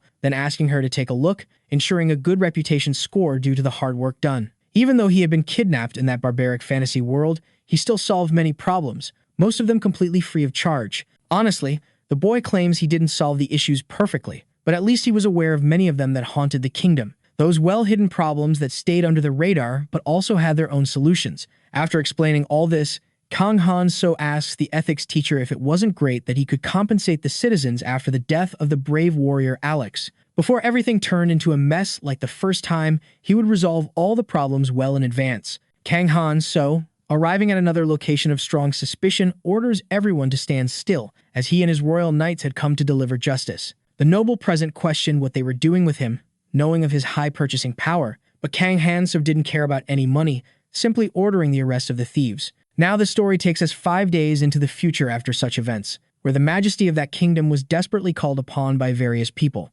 Everyone wanted to be saved, claiming that the hero Nim was completely insane. Kang Han-so had learned a lesson after volunteering for free the first time. There was a significant flaw in the system of that barbaric fantasy world. The bourgeois were very angry with the hero Nim after being humiliated in front of various powerless plebeians. The level system usually had useful effects like preventing aging and increasing stamina when ranking up, but having level 5 was enough in that world. But the problem was that there were limited methods to gain experience to level up, which is why many people killed unjustly. Those interested in living a long life found ways to boost their level. Such warriors just needed to do their jobs right due to the many battles. The problem was the scholars who had no connection to wars, and that one had been killing villagers since adolescence, getting captured in the 6th year on a mission. He sacrificed parents and daughters to stay younger, getting caught in the 7th year the first time. And the guy was captured for the same reason in the 7th year the first time. Still, that dude tried to justify it by saying that the hero Nim wanted to make a political maneuver. Kang Han-so was about to throw them into the ocean,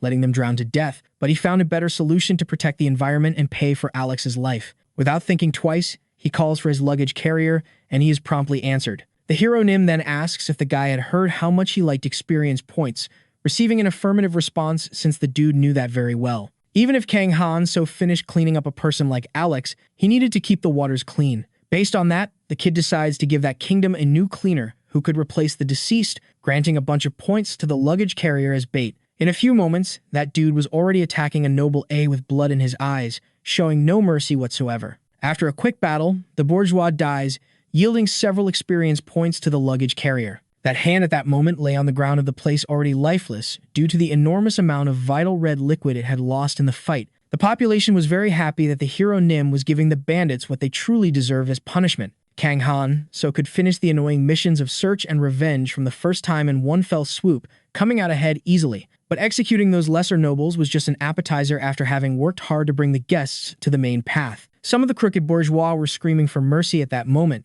claiming to be completely innocent and not deserving such violence. The queen, who had been captured for worshipping the devil, cried out in tears, asking why Her Majesty had abandoned her in such a delicate moment. A girl imprisoned for committing crimes in the battle for the throne threatened hero Nim, saying he was a criminal defaming the royal family and would pay the price for his actions. The useless mouths of those people who had been imprisoned for murder, stock, usury, etc., were an endless nuisance and caused many people to suffer. Since they were the children of the worshipper of Satan, such acts seemed understandable to Kang Han-so. He soon ordered the execution of all those evil people who dared to call themselves a sacred royal family. Suddenly, the baggage handler arrived there asking if Kang Han-so could give them another chance, leaving him incredulous with such a desire. The guy then justified that the royal family was very sacred in that kingdom and it would be an alarm to execute the queen and all her successors. Such actions and punishments seemed a bit too much in light of the acts committed by those poor souls. Kang Han-so then thought that it was a very stupid and weak thing to say in such a barbaric way. Hero Nim suddenly exploded with rage, saying that the baggage handler needed more education and that if the queen's successors were spared, no one would trust him. The royalty was a worshipper of Satan. The princes were the children who had sold the country to demons, and all the citizens knew of such traitors to the homeland. And that's why the baggage handler should execute all of them without mercy or pity, fully in accordance with the laws of the kingdom. Without thinking twice, the guy wielded his sharp spear to complete his mission of punishing the Satanists. After a few seconds of preparation, that little guy put his entire plan into action, taking the lives of the girls first in a very sinister manner. At that moment, Kang Han-so was in a hurry, ordering the man to finish off the princes as well. After a brief period of time, the baggage handler had taken care of the entire royal family completely alone. With that, many experience points were gained by the guy quite easily, without the need for much effort or dedication. Kang Han-so hoped that the princes wouldn't fight in hell and would listen to all their mother's advice. After they were denounced as worshippers of the devil, no one complained about their executions since the royal family was facing a trial as well. Everyone was waiting for the act of justice from the guy who was gaining a lot of points with the deaths, becoming a good high-level hero with the help of the experienced Kang Han-so. After reasoning through all these things, the boy immediately called his faithful friend, the baggage handler, and said that now he needed a perfect wife to keep him company in moments of anguish. The guy was quite confused by this and was soon informed that he would be king in place of that arrogant little cake and should bring peace to the fantasy kingdom. That chubby monarch had become useless because the queen had been executed according to the law and not locked in a cell to rot for several years. It seemed he planned to resolve everything by inventing a story that the woman ended up being killed by a demon to hide her in the dungeons along with the princes. But the biggest problems the first time were the men, and it wouldn't be logical for Kang Han-so to leave those trash when he had to purify the kingdom. And at that moment, it was the final stage of bringing a new guardian to the city, completely purified, without thieves or robbers hindering social evolution. A few moments after all this reasoning from our dear protagonist, the castle bell rang to catch the attention of the kingdom's residents. Kang Han-so soon asked why the baggage handler was making such a sad face when there were so many guests looking at him intently. He indeed had to smile because it was his long-awaited day of glory. At that moment, the baggage handler was calmed by Kang Han-so because he thought he wasn't enough to become a good husband, for he had killed the princess's family. It seemed rather strange to marry her after all those incidents. Kang Han-so, upon hearing these words, explains to the guy that everything had been within the law and that those family members still lived in his heart as useful points of experience. And the princess could not shake off the suspicions of being the daughter of a devil worshipper, even though she had done nothing wrong. So surely the guy was more than enough. The baggage handler should trust that wise hero Nim without doubting any of his words. Even after hearing all that advice, he still feared the possibility of being poisoned by his companion on their first night as a true couple. The news of the mass purification of hero Nim spread quickly across the continent, and at that moment, a party was being held in the wedding hall. That gray-haired man informed everyone to pray for the eternal victory of the savior of the homeland. He had brought a small gift from the heart of the empire to aid in the subjugation of the demon king Petinar. After receiving that, Kang Han-so felt a bit unwell because he didn't need such luxury. The focus of that day should be on the princess and the baggage handler who had just married, not on him. Surrounded by dozens of gifts, Kang Han-so mentioned his intention to visit the guy's empire one day to thank him for his sincerity. Upon hearing this, the gray-haired man panicked due to the discomfort he was causing. Kang Han-so should not worry about visiting his humble kingdom at the end of the fantasy world, for there was no problem in the empire that required such a waste of time. In fact, the citizens lived happily with the low crime rate of the place. According to the man, that was a magical armor crafted by the best blacksmith masters tailored for Kang Han. So to fight against the demon king, Petinar. The two also entered into a conversation about hero Nim being single and having a princess waiting for him to become the king's son-in-law, but those plans were denied by the boy. The former emperor had passed away, But the Holy Empire was at peace, and Kang Han so could not be disturbed as the nobles were already exterminating the pirates that arrived. Our dear protagonist, after hearing the man convincing him not to go to the paradise of the islands, found himself lying on a pile of many gold coins. He hadn't started his mission because of this, and that was why everyone felt so guilty after the acts of bravery. Lanuville soon arrived, noticing that Kang Han So was having fun, which was better than being depressed in a corner alone. Upon hearing the girl's words, our dear protagonist then asked her why she was so irritated. Without hesitation, she explained that the ancient heroes Nim were respectful and kept a total distance from the riches offered by the people. Kang Han so then retorted that they couldn't fix everything and leave when they finished their savior work, and he was just trying to cheer himself up. The protagonist soon began to reason about the magical armor from the Masters, the treasure of the Empire, and the impressive magical sword Endymion, and also about the incredible rare level-up potions he would use if his level were around 300. Now he had to find an effective way to get rid of those trinkets. Then suddenly, the baggage handler arrived, very nervous after being called by Kang Han so abruptly. Without thinking twice, the protagonist began to give him all those weapons received as gifts, including the incredible resistant armor forged to fit his body, given by the gray-haired king of the islands. In a few seconds, the baggage handler transformed into a soldier of the highest level. Well-equipped, he seemed to have come from another world to protect the citizens of that fantasy kingdom. The baggage handler even felt embarrassed to receive all those gifts, but Kang Han so gave everything with his heart. The only mission of the guy was to take care of all that equipment and rewards responsibly. According to Hero Nim, he should also keep in mind one very important thing that could only be said once. He should get rid of the equipment by using or selling everything, but with one caveat. Those rare potions for level up should never be sold under any circumstances due to the chance of falling into the wrong hands. And if the baggage handler were caught selling those, it would immediately become experience points for Kang Han, so with no possibility of a second chance. After hearing the ominous threat from the all-powerful savior, the guy affirmed that he remembered the instructions and promised to fulfill them with total success. Now that the donation was over, Kang Han so finished paying his debt to the fantasy kingdom. If the baggage handler had been equipped with those gadgets, he could have taken Alex's place without worries since the hero Nim had already cleaned up all the trash in the kingdom.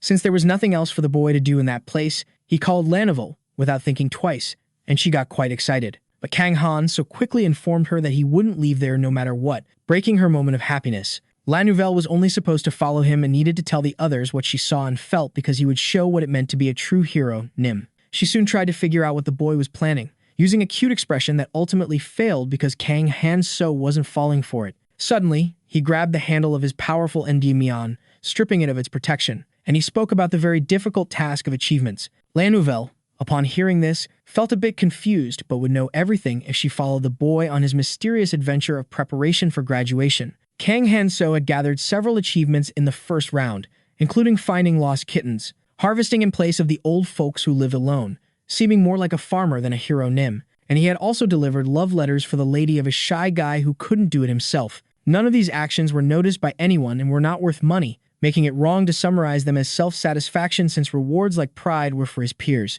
Kang Han So was merely losing his mental sanity and accumulating a lot of stress with all these exhausting tasks. But now those things wouldn't happen because he would choose missions that were clearly good achievements and always benefited him. He had to wait another year for his sponsor to send several tasks, wanting only to win another event as big as the defeat of the Dragon King Nevius. Arriving at such a place, Lanuville quickly asked why the hero Nim was there, being told it was all just about problem solving. They were in the square in front of the magical tower in the capital of Elfheim, better known as the Land of Fairies. Lanuville also asked what the problem was in that place since they were quite tough on humans. It seemed that Kang Han So was planning to conquer her, but he found it strange to hear that from his companion. And without hesitation, he affirmed that the girl was completely correct about her assumption. Upon hearing this, the girl let out a shy giggle after hitting her theory, but suddenly her smile faded from her face, giving way to a look of worry and great fright. Lanuville became desperate thinking about how Kang Han So would conquer that land alone and was then reprimanded by him. While he thought about how he had been able to walk with someone so foolish for so long,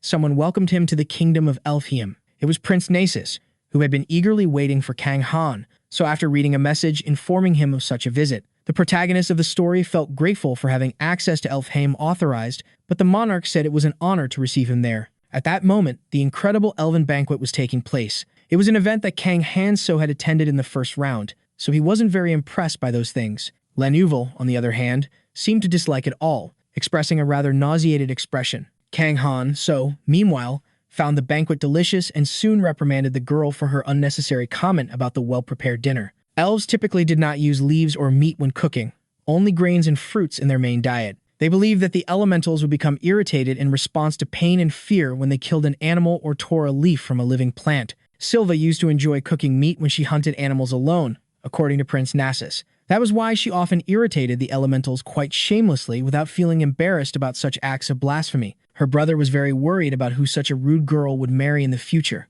But now Prince Nasus no longer needed to worry about those things. Kang Han so then thought it would take all night if they were to speak ill of Sylvia, since he already knew the girl's desire for meat due to having traveled together for 9 years. The future queen of the elves was incredibly impulsive and uncontrollable in a violent way. Perhaps she consumed meat because she didn't care about the anger of the sacred elementals. Kang Han so then commented that he felt nauseous thinking about all of this. Soon, Prince Nasus looked at his physical appearance and said that the boy seemed to have gotten stronger. Kang Han so confirmed this information, thinking that the guy remained sharp as ever. The Prince Nasus offered a drink to the boy while commenting that he couldn't believe the heroic feat of the protagonist in killing the ghost dragon King Nevius with so little. That great wine was made from the fruit produced every 100 years by the elemental tree, according to the guy. They thought it was the perfect elixir to serve the legendary hero Nim, who easily defeated the ghost dragon King Nevius. Kang Han so thinks he was much better than Silva, who did nothing when she became queen, and he also feels guilty for having defeated him in the first round.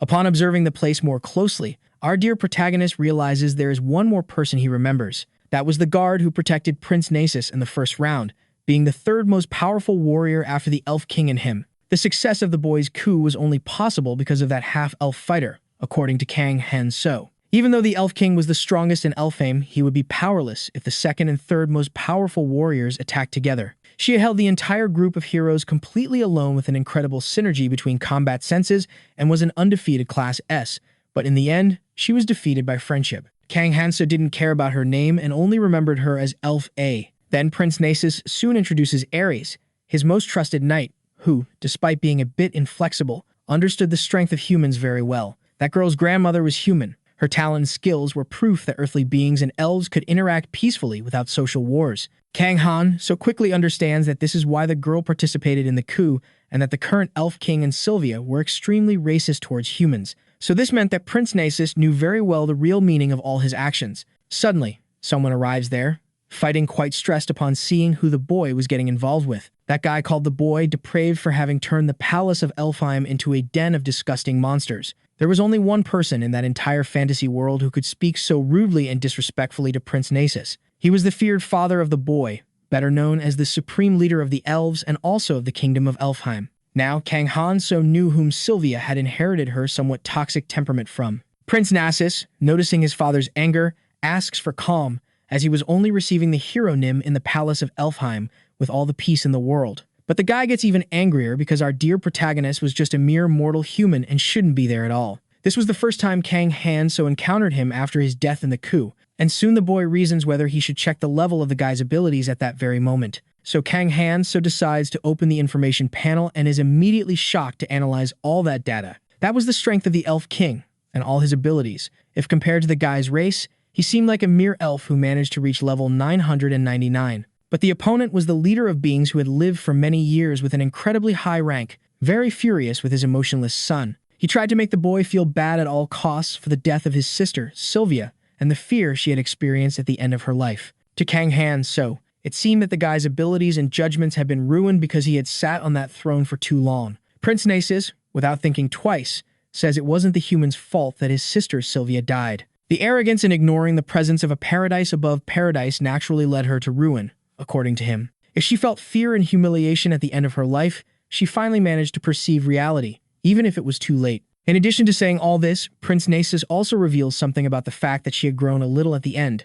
It was that all those tragic events deep down in her heart made her happy. Upon hearing these words from Prince Nasus, the king of Elfheim's eyes widen in rage. Then, burning with fury, he says that boy was no longer truly his son for thinking such a thing. In a few seconds, he forms a giant dragon with all the anger he felt. According to the very trash, such pests invited should be swept from his sacred kingdom immediately. The king of Elfheim stared at all those people with an extremely furious expression, instilling great fear in anyone who looked at him. But suddenly his expression changes abruptly upon noticing something unusual in that location. It was the sacred sword of the kingdom of Elfheim and Daimian, piercing him at a vital point of his body, more specifically right in the chest. The fire dragon that such a brother had summoned there also feels this sudden attack within himself, and after a few seconds still alive, he ends up disintegrating into small flames, disappearing completely. Prince Nasus then approaches His Majesty slowly, in a tone of respect for the deceased. His face revealed a certain happiness with what had just happened before him.